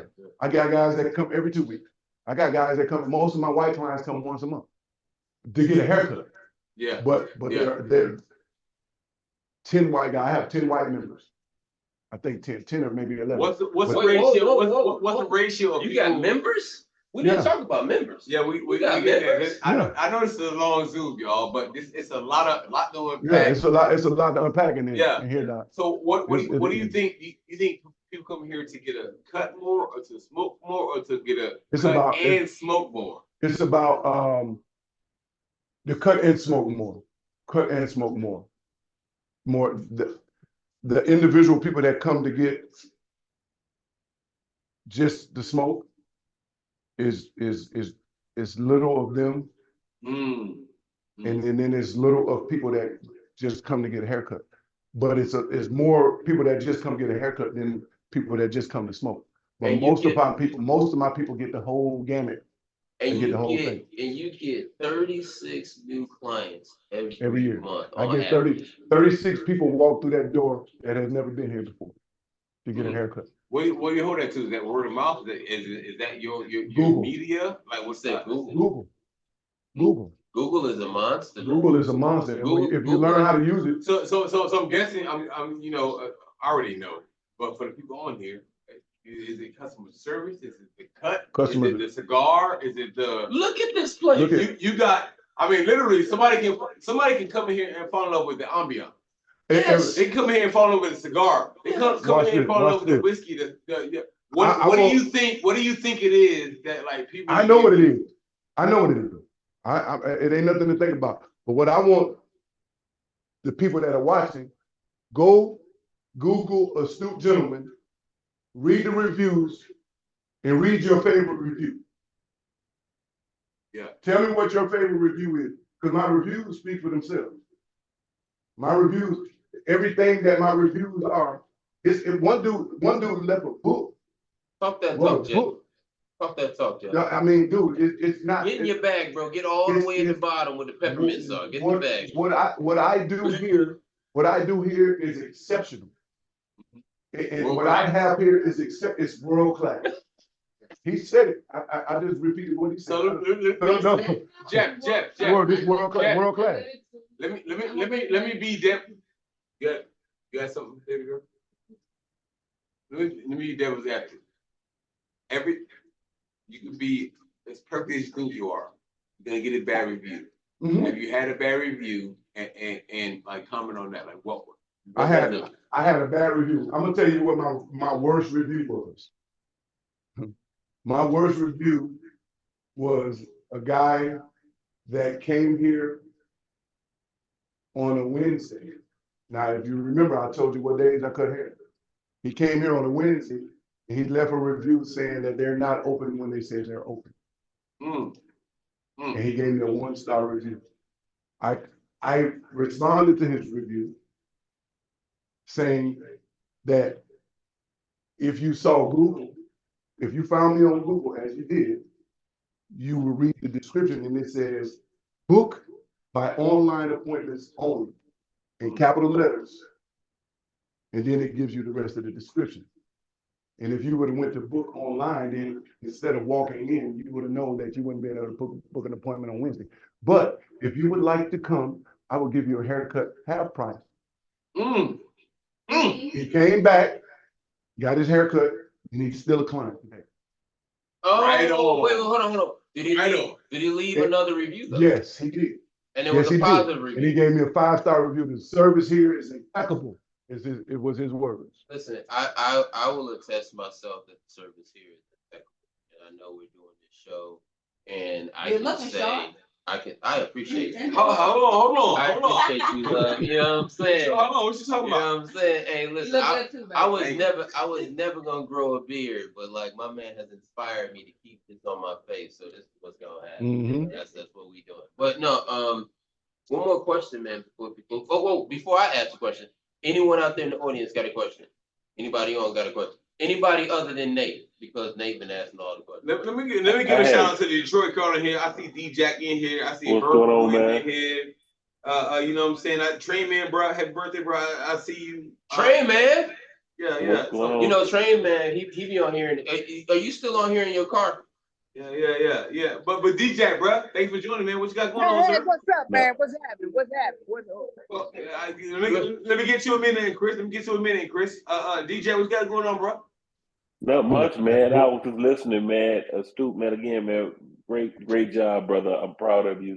My question Thank was you. typically, how long do when a person come in and get a haircut and smoke? How long do they typically stay? You may have answered. I got here kind of late, but typically, man, how long do a session when you get your haircut, you're coming in for the vibe, the customer service, the smokes? How long do your customers usually stay in your establishment?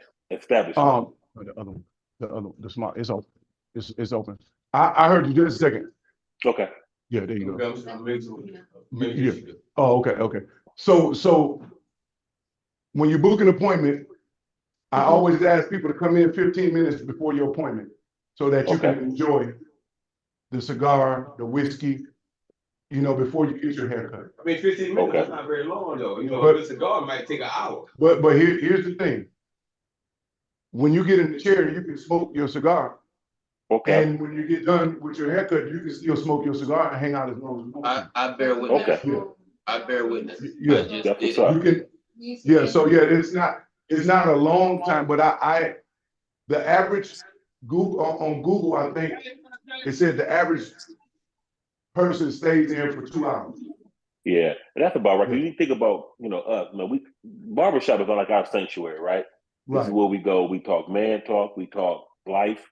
Yeah. You know what I'm saying? The barbershop is a man's sanctuary, and Yeah. now you adding the other part of our sanctuary, which is the cigars, the Exactly. conversation, the networking, right?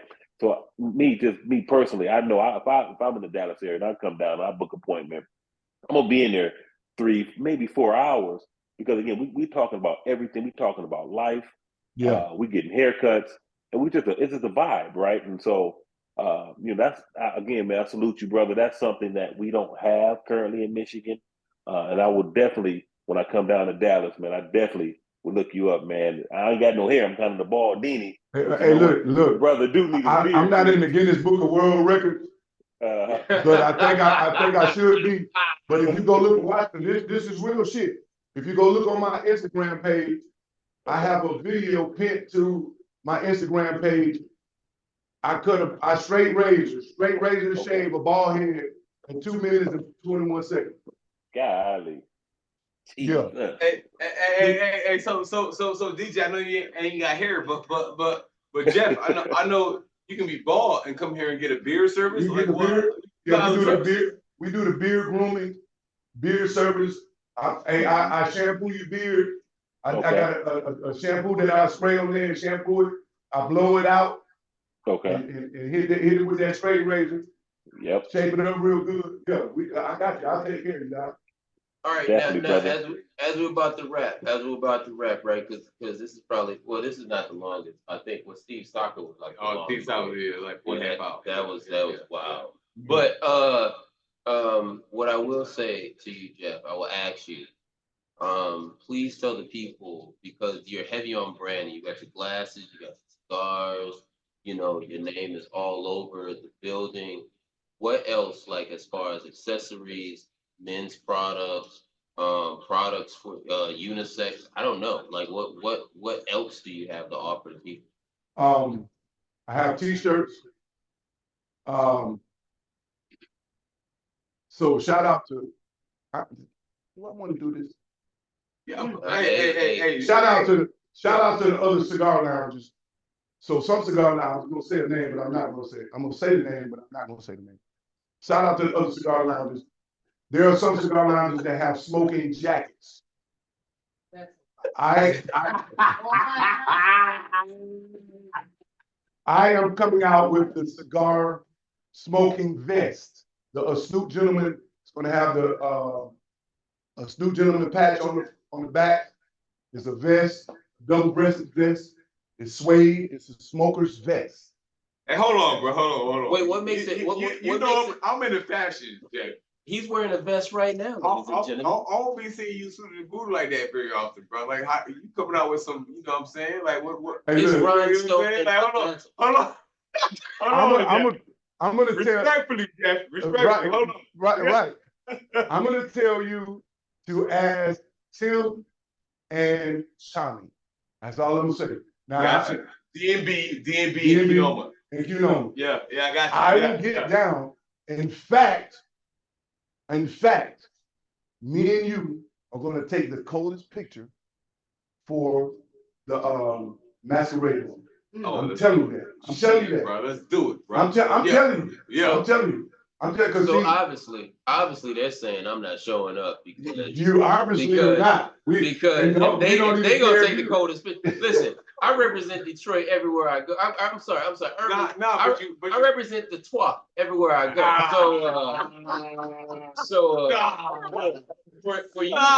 For you to say y'all gonna take the coldest picture, I must not be able to do this. Hey, Fred. How many paramours he got in his repertoire? Hold on. I know you. You still at home. You still how many paramours you got? I'm out here in my I'm And you ain't brand. answer the Could question. you pass See how my you do? jacket? Could you See how pass my you do? jacket? Babe? Pass my jacket. When you, I asked, now you want to get dressed. You know, well, how many They done tried paramours? me. They You done tried represent me the out Twa. here. You represent the Twa. How many paramours you got? You know what I'm saying? You know How many what pair of Belvederes you got? What is he? I'm What are you talking about? Hold on the hat though. Hold on the hat. Where the hat at? Where the hat at? Hold on. Hey, look. Let me do this correctly. So they tried me, y'all. Y'all see this? They tried me, man. Oh, you gonna bring it over to me? I appreciate you, brother.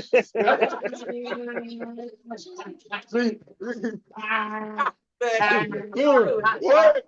Man, come on. Man. Because we're in Texas. You know what I mean? You know what I'm talking about? And he's trying, y'all. He trying. He's trying. Jeff, he trying, Jeff. Jeff, he trying, bro. He trying. The 12, baby. You see this pocket square? Come on, man. Stop talking to me. Hey, Rockstar. You know where I'm from? Rockstar. Maurice. We from the Maurice. Come on, we from the Midwest. Where you from? Missouri, man. Oh, the Midwest. The Midwest. So understand, just because you haven't seen me dress, don't mean I don't. I say that. Yeah, I know. I get it. I know Midwest people when I see people. What you doing? You preserving So your wardrobe? That's what happens. Hey, listen. Okay. No. I'm gonna tell you. Jeff got the same dude we had in Sarasota. In Sarasota. You like in Sarasota? Y'all hear him talk. Hey, So- be easy on me, Jeff. No. I ain't gonna be easy. See me in November. See me in November. See me in November. See, What hey, look. about Detroit people that talk to me when you slide my Wayne teeth? See me in November. That's all I'm gonna say. And I'm gonna glide in. Yeah. You gonna think I'm on skates? You wearing roller skates to the joint? No, that's what you gonna think. That's what you gonna think. I'm just saying. I'm ready. Because if I'm there, that's the only way you're gonna be the flyest person. Hey, look. I'm just saying. Hey, look. I'm gonna tell you. Make sure you got your cane on point. Yeah. Yeah. I'm gonna tell you. You already Yeah. I know he do. I know he do. I know you do. Yeah. I know you do. I'm just telling you I do too. My So make sure your cane on point. My 313 representatives. Make sure your feet straight. Make sure your brim straight. Yeah. Make sure your goggles straight. Make sure all your accessories and shit straight. Yeah, I'm coming. I'm coming like a dentist, nigga. I pull teeth. I'm telling you, I get down, baby. I get down, Rock. I do, for real. I get down. And you say in November too? No, yeah, You November. say in November. Don't come up here with we in Texas, motherfucker. Don't come in here with no fur coat and shit on. Nigga, we in Texas, man. We don't do that shit. Hey, but Rock, I see you. I see you. Yeah. I see you. Yeah, this all picture. I'm just trying to tell you, Jeff, that's the whole reason why they want Detroit to go to the Super Bowl. I'm telling you, that's just too much flyness in Vegas at one time, bro. I'm just trying to tell you. All I want the people to understand is that this is all love. Absolutely. But I wear a size 14 in dress shoes. I am stepping on some feet. I promise you, I'm stepping on some dumb motherfucking feet. So if you got little feet, it's easy for them to stay out the way. and you ain't got to move them motherfuckers. But if you got some 12s, some 13, you think you're doing something, move them shits out the way because I'm stepping on some feet. I am a shoe connoisseur. Okay. Shoes and watches. Watches. That's I ain't ready for that. Yeah, shoes That's a J talk. Yeah. That's a J talk. I don't know. Yeah, shoes and watches and hats. So the ladies in the audience. So what is shoes, watches, hats? I'm waiting for him to say cologne. Cologne. Oh, baby, I always smell Because good. you got to Cologne. smell good. You can't it's gonna be fun. Cologne. You gotta have Okay. it. Yeah. Mama, Hey, wait. He's about to go all the way in his bag. No, go over there. No, fuck all that. Fuck all that. She said, hey, look. She said, what about the cologne? Astute gentleman. Cologne. Gentleman. Come on, sir. What? Come on, What? And what? Tell me. Didn't that? Wait. Tell me it Y'all, don't smell good. everybody that's online right now. Tell me it don't. Yeah, look at her eyes over there, bucket. Her eyes look like quarters. Say, man, don't. Come on, man. Don't. I said, hey, what other accessories do you have? He said, we got t-shirts. He said t-shirt. We got a vest. Hey, hold on. I'm looking at a whole display of lighters and cutters. My shit come like this. My shit come like this. In the bottom. Yeah, hey, look. I'm not Put it playing. on camera though. Put it on camera though. Yeah. You said you gotta give it to him. You gotta give it to him. Now sit your ass. Mama said, yeah. Mama said, yeah. Hey, we talked about safety. He said t-shirts. I see lighters, I see cutters. Now, like, hold on. Yeah, why you holding back? Why you selling short, Jeff? Why you selling short? Hey, I don't have my own lighter. I don't. The cigar accessories, I will do, but I don't. But because I'm more on the barber side, I do fragrances. So I got my own cologne. I do beard care. I got aftershave. I got beard oil that smell. My beard oil smells just like the cologne. Hey y'all, by the way, did you the ladies, did you come up with it? the ladies are helping them. The ladies are helping them. You ask me questions, the ladies are helping them. Yeah. This is Astute gentleman. Yeah, marketing, branding 101. Nobody needs to see us. Branding 101. Nobody needs to see us. When you brand, you have to brand according to schematics of your clientele. But you want to reach more clientele. When I came out with my colognes, I came out with 50 bottles of cologne, 50 bottles of aftershave, 50 bottles of beard oil. And I have 8 bottles of cologne left. I don't have any more beard oil left, and I have about 6 bottles of aftershave. Did you produce it yourself? Did you? Yeah, I designed. Were you all myself. in? Did you add a dab of this, add a dab of that? Yeah, how involved was you in the process? I have a chemist the guys that made it for me. A chemist. Yeah. Hey y'all, I'm not gonna lie. He designed the cologne for me, and he came back 4 or 5 times. He said, "I think I got it. This is it." He smell this. I said, "That's it." Yeah. Hey, check it out. On this Whiskey Wednesday, right? We have determined that Jeff be holding out. So I don't hold, but watch this. I don't hold out. Y'all I am see, a firm. the ladies was helping them. I asked them all these questions. We was about to wrap up. I mean, about to wrap up like 10 minutes ago. I he pulled out the cologne. I got interrupted. With 3 other questions. Oh, that's what happened. I got interrupted. I didn't even get to. I talked about the vest. I would have said. And then we went to talk about. No, you trying to throw your shots. You was trying to throw your shots, bro. No, that's a good point. He the one. He said it. Rockstar. That's a good point, though. So as a one-man army, how do you balance it all? And get into personal life with what's going on at home.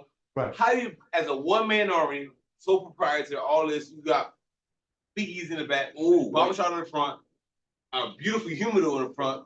Ooh, how do you balance it all? Like, wait, Jeff, are you married or single? I'm married. Ooh, well, there's that. Now I really got the question. How do you balance? It's very, very delicately. And I'm a boss. I don't talk to third party. And you're here every day, all day. Yeah. He said he's a boss. He don't. I don't talk to third party people. I don't do business with third party people. So the people, the reps that are in my humidor, I have talked to them, the owners of the company personally. Personally. And if I don't talk to the owner personally, if you send me a third party rep, I'm gonna eat him up. I'm gonna eat him up. And then the rep is gonna come. Because I'm not buying nothing from a third party person that has rehearsed their pitch. Yeah, I want to talk to the guy that made this. So most of El Artista, Xandergrade, Don Rafi. Oh, I'm just looking in the House of Lucky Cigars, of course, OG, David Blanco. Oh, David. All of them people. I talk to these people personally. Of course, you talk to David. David don't have it any other way. But see, David had reps. Oh, David had reps. David sent the rep here one time, and I said, David, hey man, I don't do the rep. David will pull up. I don't do the reps. Shout out to David Blanco. David Blanco, what's up? So why is that? Because the rep. So I understand as a boss, speaking to a boss is important. Yes. So why is what's wrong with the rep? What's wrong with the rep is the representative. He's a representative. He's not going to represent your brand like you would represent your brand. Never. He's never going to represent it the way you represent it. Facts. He's never, 1,000%. He will never represent it, the brand, unless he had something to do with the damn cigar that was made. I like it. He will never, ever represent. I don't have a rep. I am the rep. So if I'm my rep, I want to talk to the person that I need to talk to that owns the company. So that's who I deal with. And I talk to these people. And the reps have come. But I want to talk to, and can I get the card? And I'm nice to him, except for Nick. Sometimes it's a Nick. Nick. Yeah, you know what I'm talking about. I know from exactly Blanco. what you're talking about. Yeah, from Blanco. Blanco. Fucking get the fuck out of here. Because they talk stupid. You need to have this. You need to have this. Oh, you should have this. Hold on. Stop. Don't do this to me. I have a particular clientele, and I am particular about the cigars in it. So you can't tell me what would do good in here. Leave me some samples and leave me the business card for the person that I need to talk to. When Nick was here, I got on the phone and called David. Yeah. Personally, I got David's number in my phone. I've been to David's house. Of course. You know what I'm saying? Yeah. In Florida. Yeah. You know what I'm saying? Yeah. I've been to his warehouse in exactly Miami. Yeah, you know what I'm saying? So I don't want to deal with that. Don Rocky, I talk to Fred. I go to Chicago, talk to him. I don't want to talk. I want to talk to you reps. Now Fred does. Don Rocky does have a cool rep now, and so when I call Fred, he sends that dude, and wherever the fuck his rep is in the United States, he comes here. Right on. So Jay, let me ask you this. So as lounge owner to lounge owner, is if I will say talking to a rep, sometimes the CEO may be tapped out. Is talking to a rep, is that more beneficial? Hey man, listen. Or, how does different cigar lounges in different areas maybe approach it? Well, my operation runs a little differently at Smokefest because I ain't gonna front with you, man. You got some good time on your hands, Jeff. Like the balance, married life or family life, and then the barber lifestyle, and then sliding into the cigar lifestyle, and who knows what else you have going on with the event space. You know what I'm saying? Right? So my life kind of runs like that 24/7. So I have people in place to handle reps and handle. So, but you know what? No, I'm sorry. Let me focus. Ladies, hold on. Let me focus. Right. I do talk to bosses. However, the bosses, because of my tenure in the cigar industry, already know me. So, sometimes it could go, like for instance, with Terrence with Aganosa. Yeah. Right? So like that, all that operation happens with the text. Because we know we're gonna see each other at least twice in Vegas. You know what I'm saying? Right. So we know we're gonna see each other eventually. Like Lito Gomez and I, we actually go to lunch. We used to go 2021, 2022, we go to lunch freaking once a month in Coral Gables. Right. Rocky, we have dinner whenever we're in Vegas or whenever we're in the same city at the same time, we'll have dinner.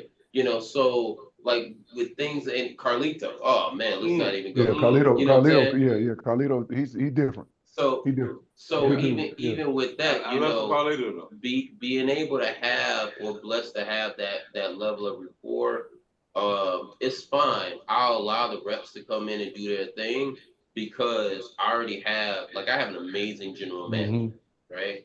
And I have an amazing CFO. We talked about my CFO earlier, right? Yeah. So I have an amazing CFO. So there's a lot of that process I don't have to touch. He's a one-man army. Yeah, I'm a one-man show. So when being a one-man show is again, it's hard to have Gifts and the curse, or so something. It's a gift and a curse. It sounds like it's a gift and a curse. Yeah. Because even in my personal life, I have to, I get those requests. How long you been married? 2 years. Oh man, you big. Well, no, but we ain't finna. Well, hold on. We ain't finna go. I can give you. That ain't. But we've been together. We've been together for 7 years, 7 years. I'm not downplaying the marriage. But it's a beautiful. It's a beautiful scenario. However, bro, I'm a veteran in the game of marriage. Oh yeah. Well, shit. Off camera, we'll talk about that. No, man, it's fine. Everybody know my shit. No, we ain't talking. This is lounge talk, barber talk. It's whatever. I've been married 5 times. Oh, damn, you got me. Okay, see, now here. What? I only been married. Right. Yeah, this is my 5th one. God. So there you go. Hey, this is the whole what? We gonna have to move this into part 2. Yeah. Hey, thank y'all for being on. Thank y'all for being on. What? Wait, hold on. Anybody on here is married? Say something. Anybody married? I am. How many times you been married? Formally. I only been married once. You ain't part of the conversation. Who else has been married? I am. Me. I've been married. I'm married. This going on my 18th year, bro. That's what's up. Good. Congratulations, bro. Congratulations. Yo, I can't make it 18 minutes. I gotta find out your secret, man. This will be 18 in September. Wow. Nice. Hey, congratulations, bro. Yeah. Hey, so this conversation has made a turn. Yeah. Listen, real quick. How did you make it to 5? Because 4 took me out, bro. I was like, I know, why do you bro? So it's a lounge talk. It's lounge. Hey, you got your Mondays joint. You already know it's grown man shit.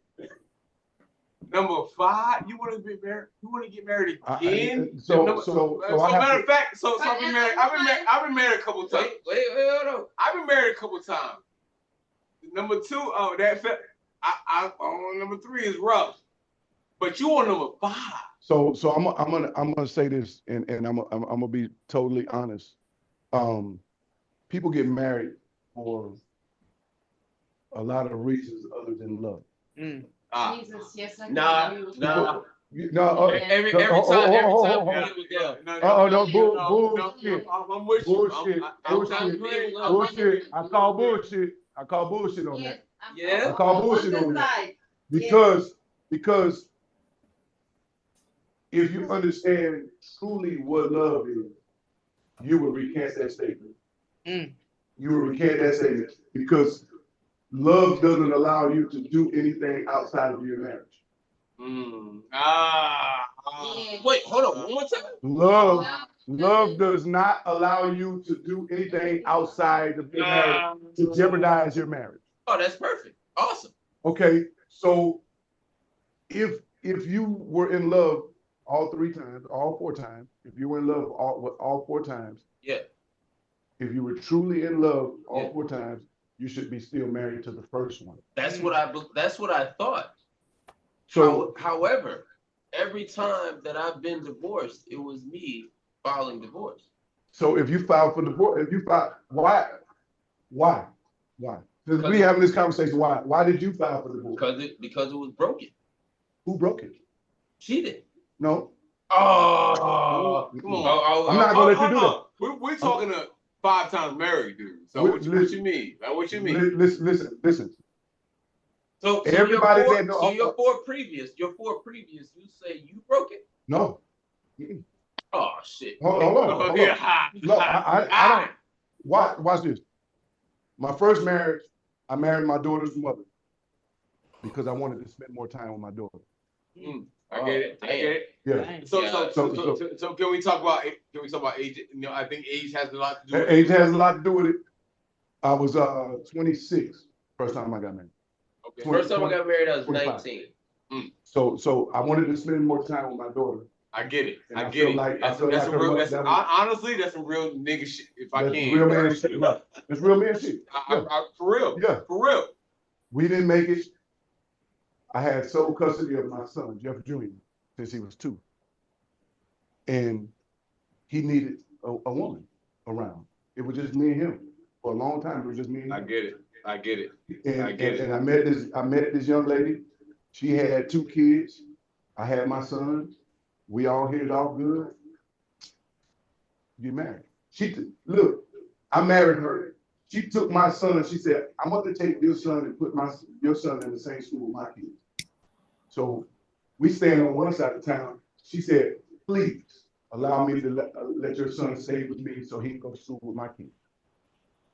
I mean, that's better school. Better school than he's going to. That's love. And she knew that he needed a woman's touch. That's love. Yeah, I'm not about to dig deep. I'm not about to dig deep. But that ended. No, this is good though. I'm right. with it. We all would have fell for it. We all would have fell. But no, I know what you're saying. But watch this.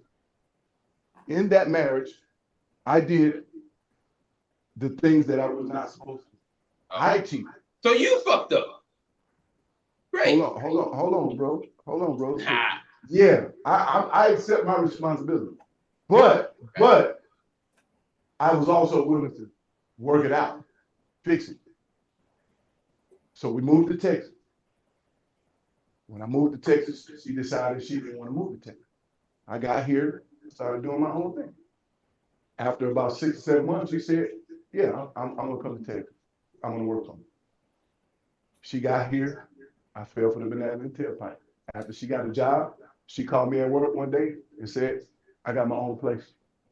Damn. How did it work? Yeah, I was at work, couldn't have it. She said, "I just called her to tell you that I got my own place and I'm gonna be filing for the board." I'm at work. And I'm at work. And as the dude that I am, I'm bona fide, I'm thorough. When I say that, you understand what I'm saying? Yes, sir. We from the Midwest. Yes, sir. I'm thorough.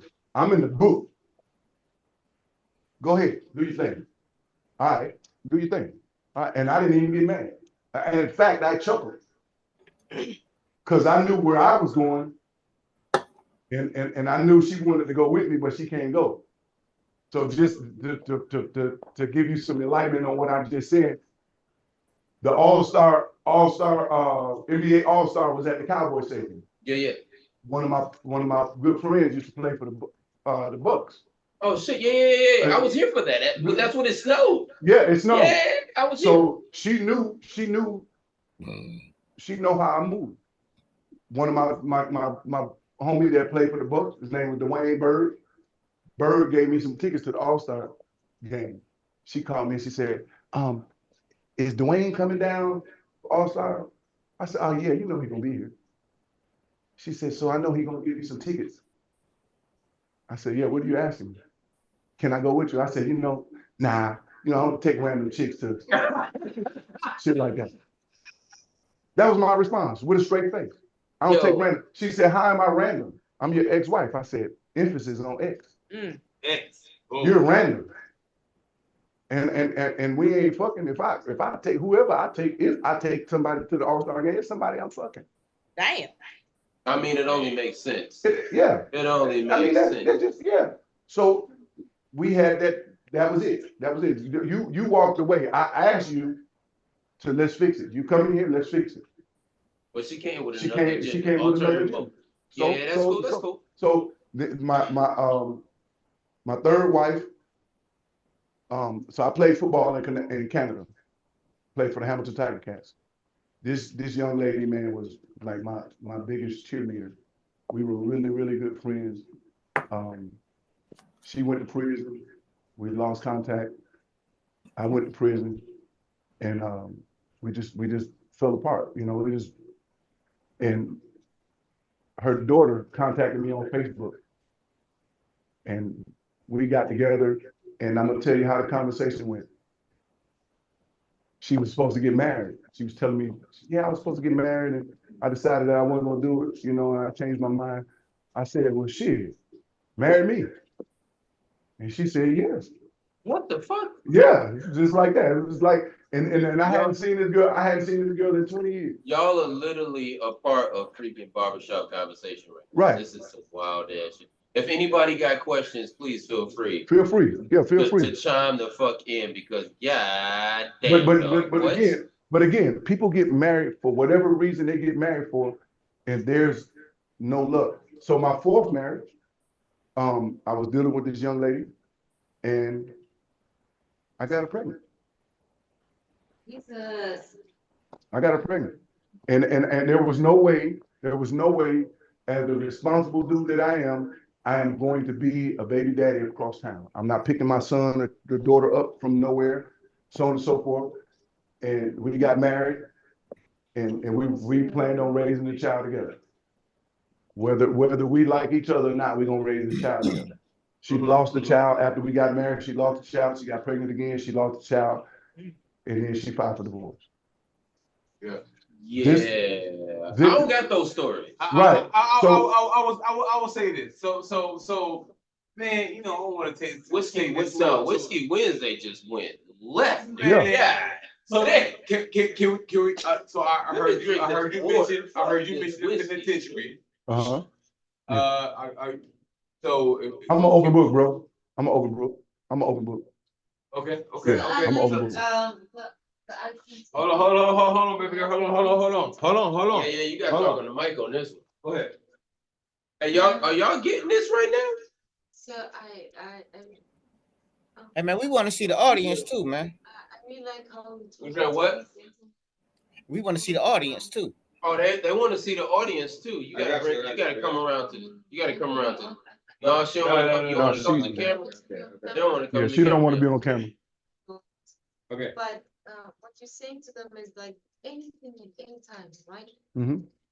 In a nutshell, anything at any time.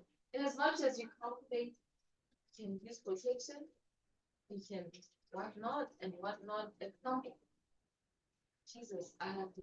Yeah, she had the hiccup. But I'm an open book. I'm an open book, y'all. So I don't, and I'm not ashamed of my actions. I take full responsibility for every step that I take. I appreciate you, and I hope you understand, bro. Like my brother and I, we go by this statement: we don't judge people, we judge decisions, right? So with that, it's like, okay, cool, you made that decision, but that doesn't define you as a person, right? So at the end of the day, shit, I ain't got those stories, man. God damn, that's wild, bro. Watch this.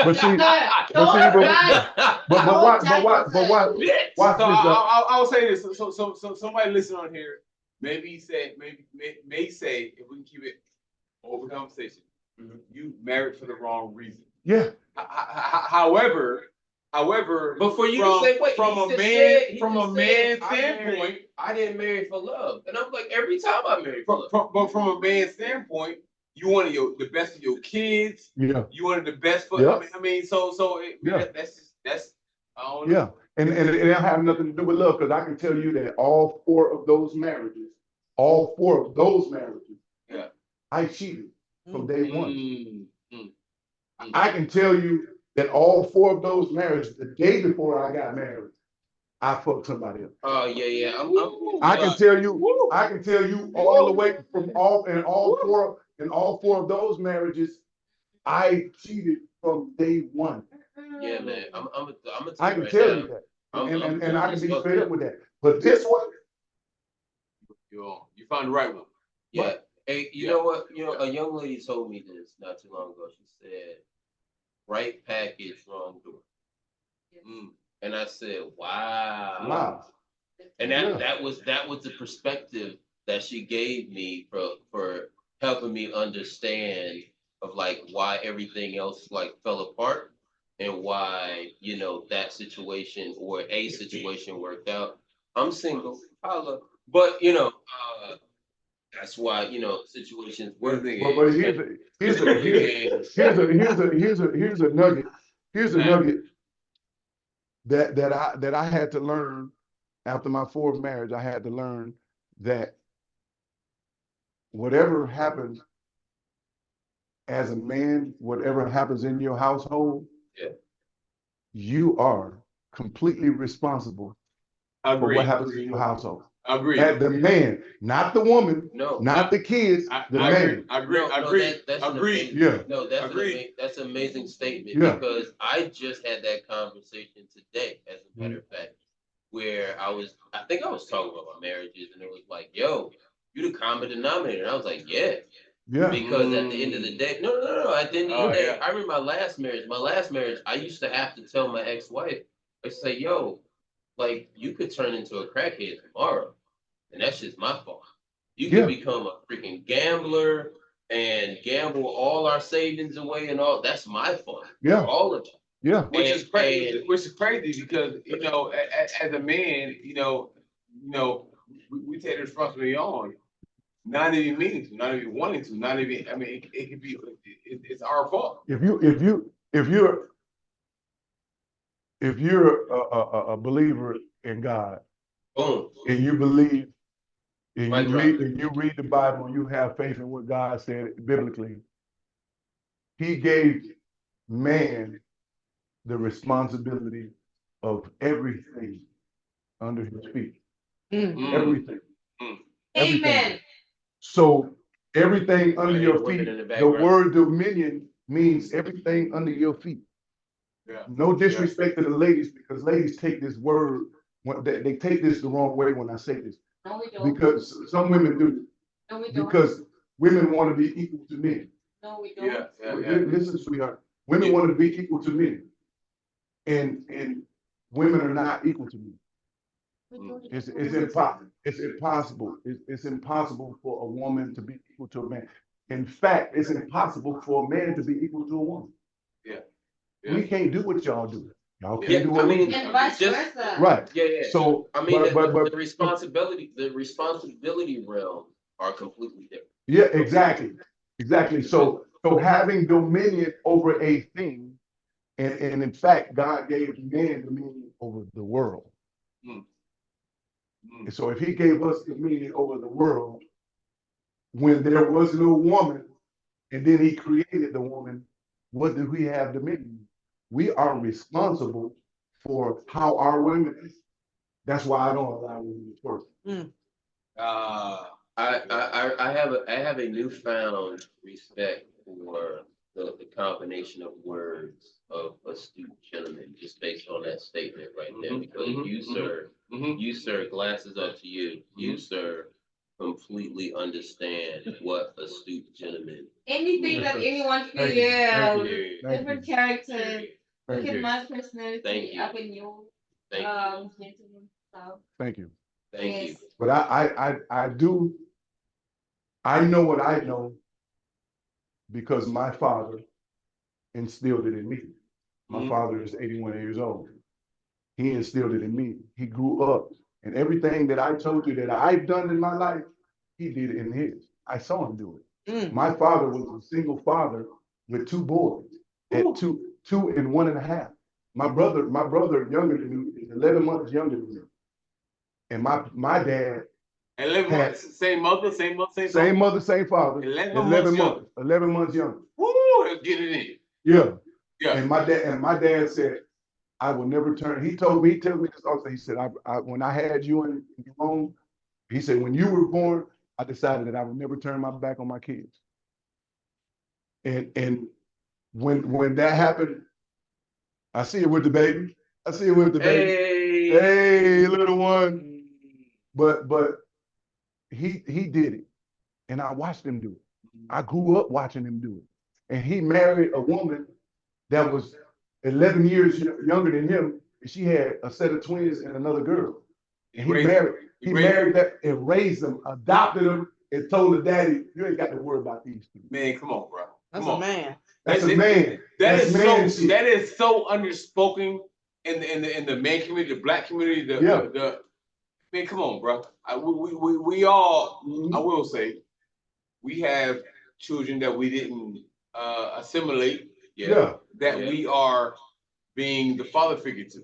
Right. That's very popular in the black community, and it's underserved. My 11-year-old just graduated freaking 5th grade. I'm super excited. Yeah. No, I did not conceive him. However, that's my kid because he's the brother of my youngest son. Yeah. Hands down. And so that's one of those things. When I listen to these idiots in this community now say some of the shit that they say, it pisses me off because I know that they didn't have a dad. Yeah. You couldn't have had a dad and grow up like that and say the shit. Well, I think that's why, again, and I appreciate you for allowing us to come in, and I appreciate you for allowing young, growing gentlemen to come into your establishment, even with their mothers, and making their mothers feel comfortable to learn and understand life up under you. And I appreciate you for creating this environment that's very wholesome and very welcoming for that as well. Because as men, again, my father was in my life until he transitioned. And again, what I understood was the barbershop. Yeah. My uncle, which is obviously my dad's best friend, right? And it's what's so interesting is what I'm realizing now, my relationship with my brother here is just like that same thing. It's so crazy because my dad didn't smoke, but my uncle used to smoke pipes. And my dad and my uncle would take me to the barbershop, and my uncle would sit and smoke a pipe while getting my hair cut. I don't know if it was legal or not. Right. I don't think back in that time. Back then it was. Yeah, I don't think back in that time. You think what you talking 70s? Look at you. 70s. He's still Hey, bro. OG. Yeah. Come on, man. I'm not. I just told you I've been cutting hair since I was 14 in the shop. So people used to smoke cigarettes and pipes and shit and cigars. Back then, that was maybe that had to do with this. I've seen it before. The point of it, Hey, that's when cars came with ashtrays. Yeah. Hey, look. So again, right? Considering the men that we are in this room right now, we came from that era. So I appreciate what you're doing, because what you're doing is now reintroducing those elements, right? That made us who we are. Like, I respect this man ridiculous, right? Because of how he raised his children, and because of what type of father he is, and what type of brother he is to me. Like, it's ridiculous. I told him last night, hey man, you teach me every day how to be a better father. Right. I got more kids than you, nigga. Right. It's like, But And you get it honest. You get it honestly. Your father. Yeah. Yeah, you get it from your father. Yeah, well, so what's so complicated about me, man? Barbershop Talk is I grew up without a father. Yeah.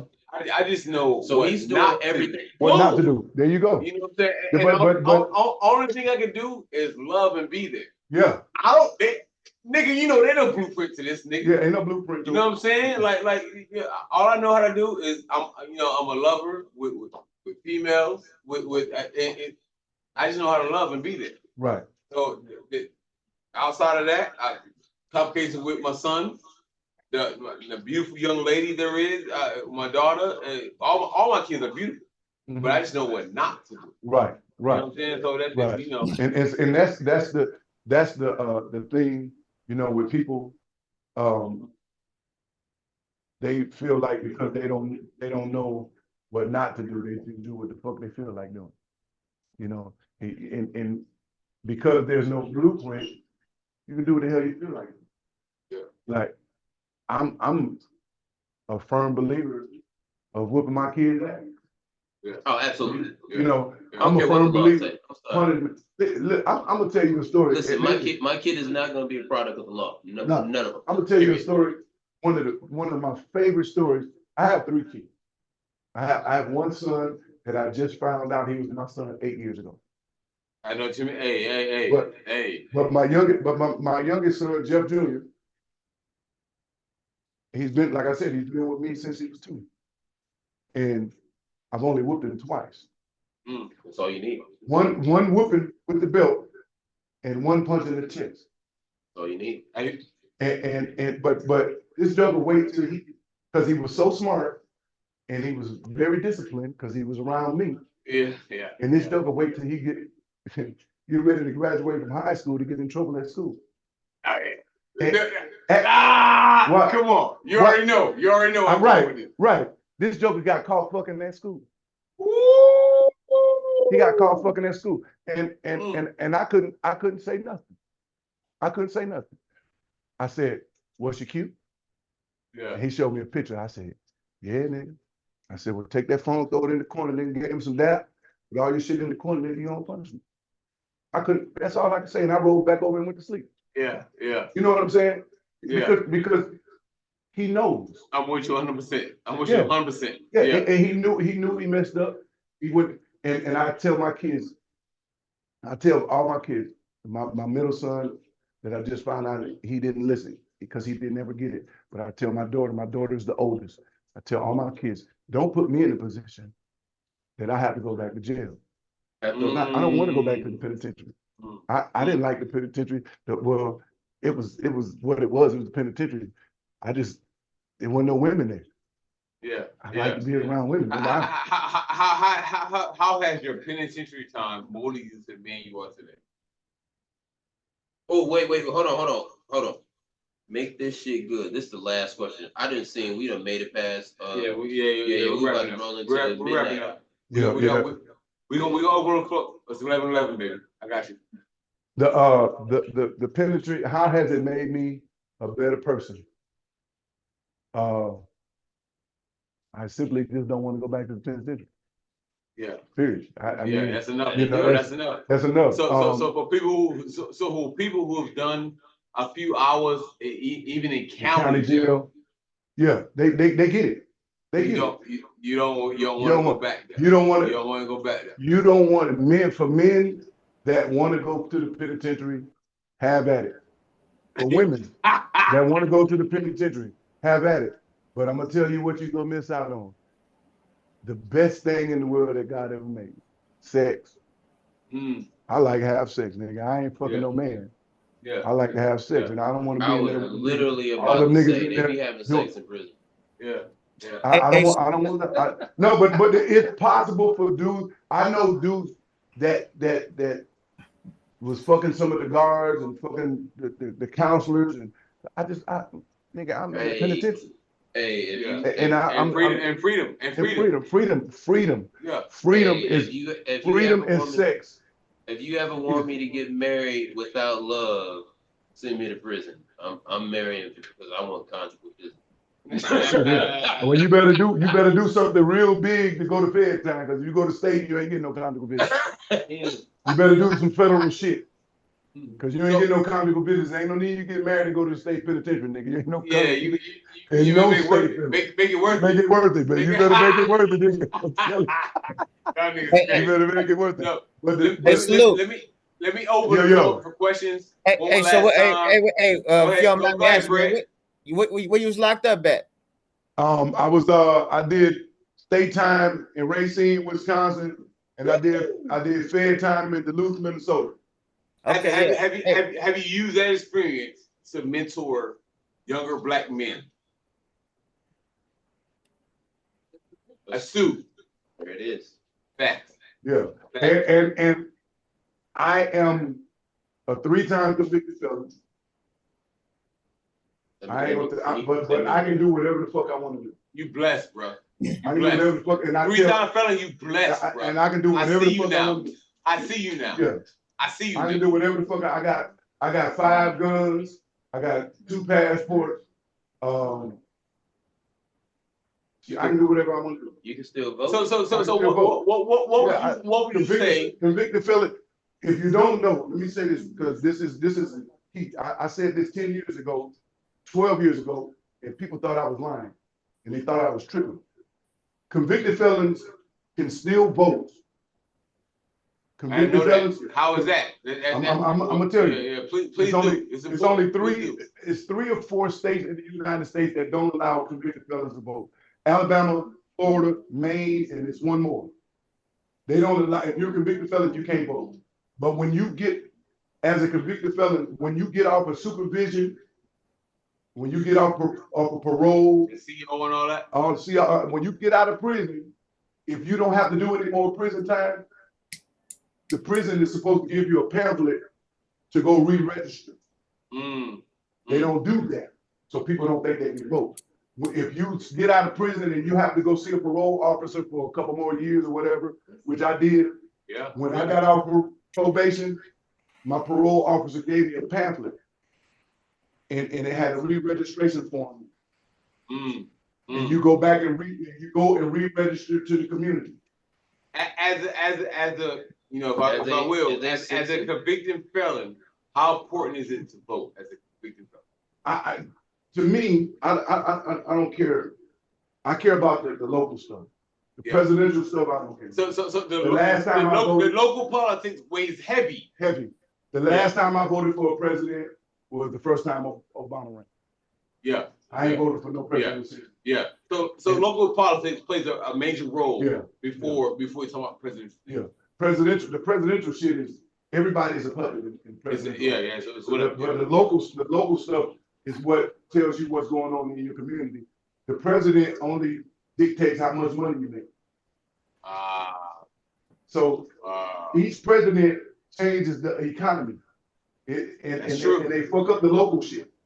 Facts. But the people in the local shit is what keep the shit together and allow you to continue to make the little bit of money that you make. But the president dictates how much money you will be able to make. So the economy changes based on your president. That makes sense. Yeah. So I when I learned that, I didn't give a fuck about the president. So let me open the floor for questions.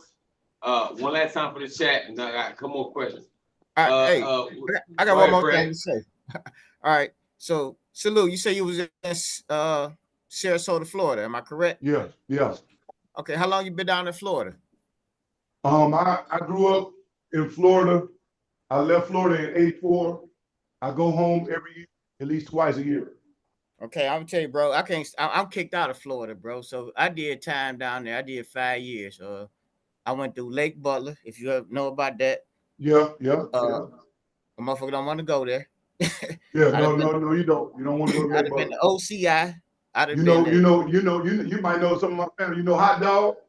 No, I don't know no nigga down there, man. I was just passing through and call the case. So no, Florida, let me get in, get out. Florida will kick you out. They will kick you out and tell you. And I think in Florida you have to go back. In Florida, you have to go back and see the judge. I did I was under the 85% back in the day, so I was under the old guidelines Okay, before okay. they came out with that 10-20 life shit. Yeah. So you can still vote then? Yeah. Oh, I'm good. I'm just kicked out the state of Florida. I could go visit, but I can't reside. Right. Okay. Yeah, Yeah. Florida different. Oh yeah. Florida will kick you out and don't want you to ever come back. Yeah. And if you go visit and they pull your ass, they just happen to pull your ass over, they're gonna tell you ain't supposed to be here and escort you back on the state line. So Jeff, with your your life accolades and your life experiences, you are a true maybe barber connoisseur, barber philosopher. Shit.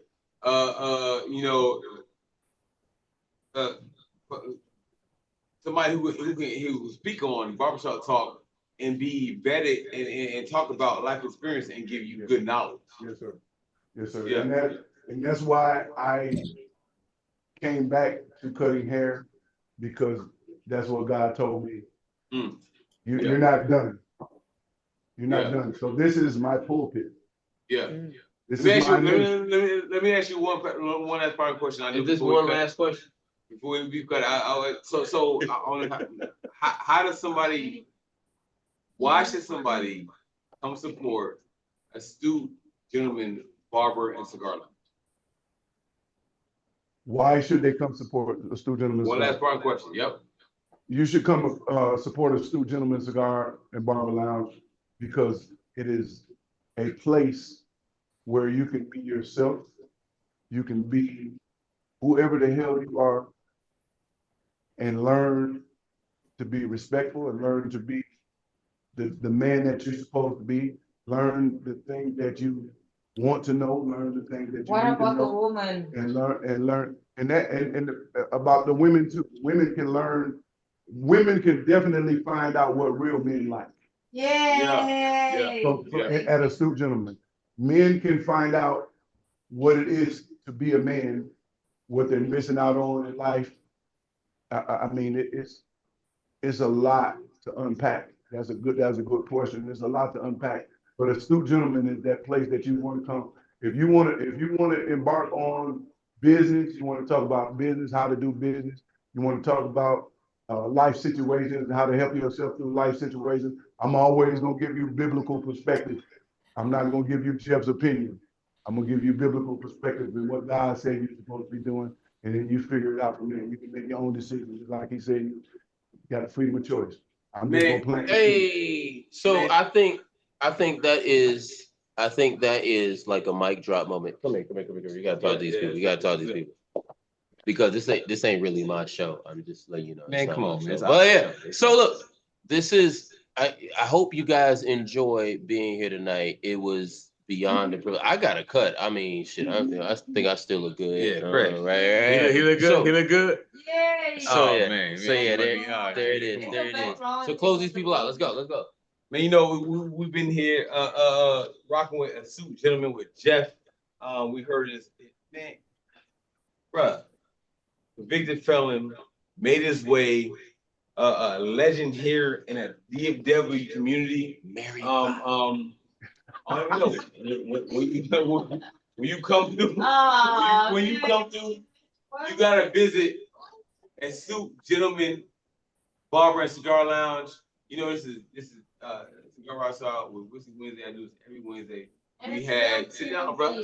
Oh, we had James in the chair, and I wanna give one last parting thing to my boy Jeff with Astute Gentleman Barber and Cigar Lounge. What you got, Jeff? We're gonna close it out to that. AstuteGentleman.com, Astute Gentleman _ Barber and Cigar on Instagram, Astute Gentleman on Facebook, Jeff World Class Barber on Facebook, 14223 Inwood Road, Farmers Branch, Texas. The realest you ever meet, the realest you ever know, world class. I'll let your boy. Peace. Hey y'all, this gonna be a two-part. It's gotta be. I'm gonna tell y'all right now, it's gonna be a 2-part. And we out this motherfucker. We out. I ain't freaking get out of here. I'll see y'all next week. All right, y'all.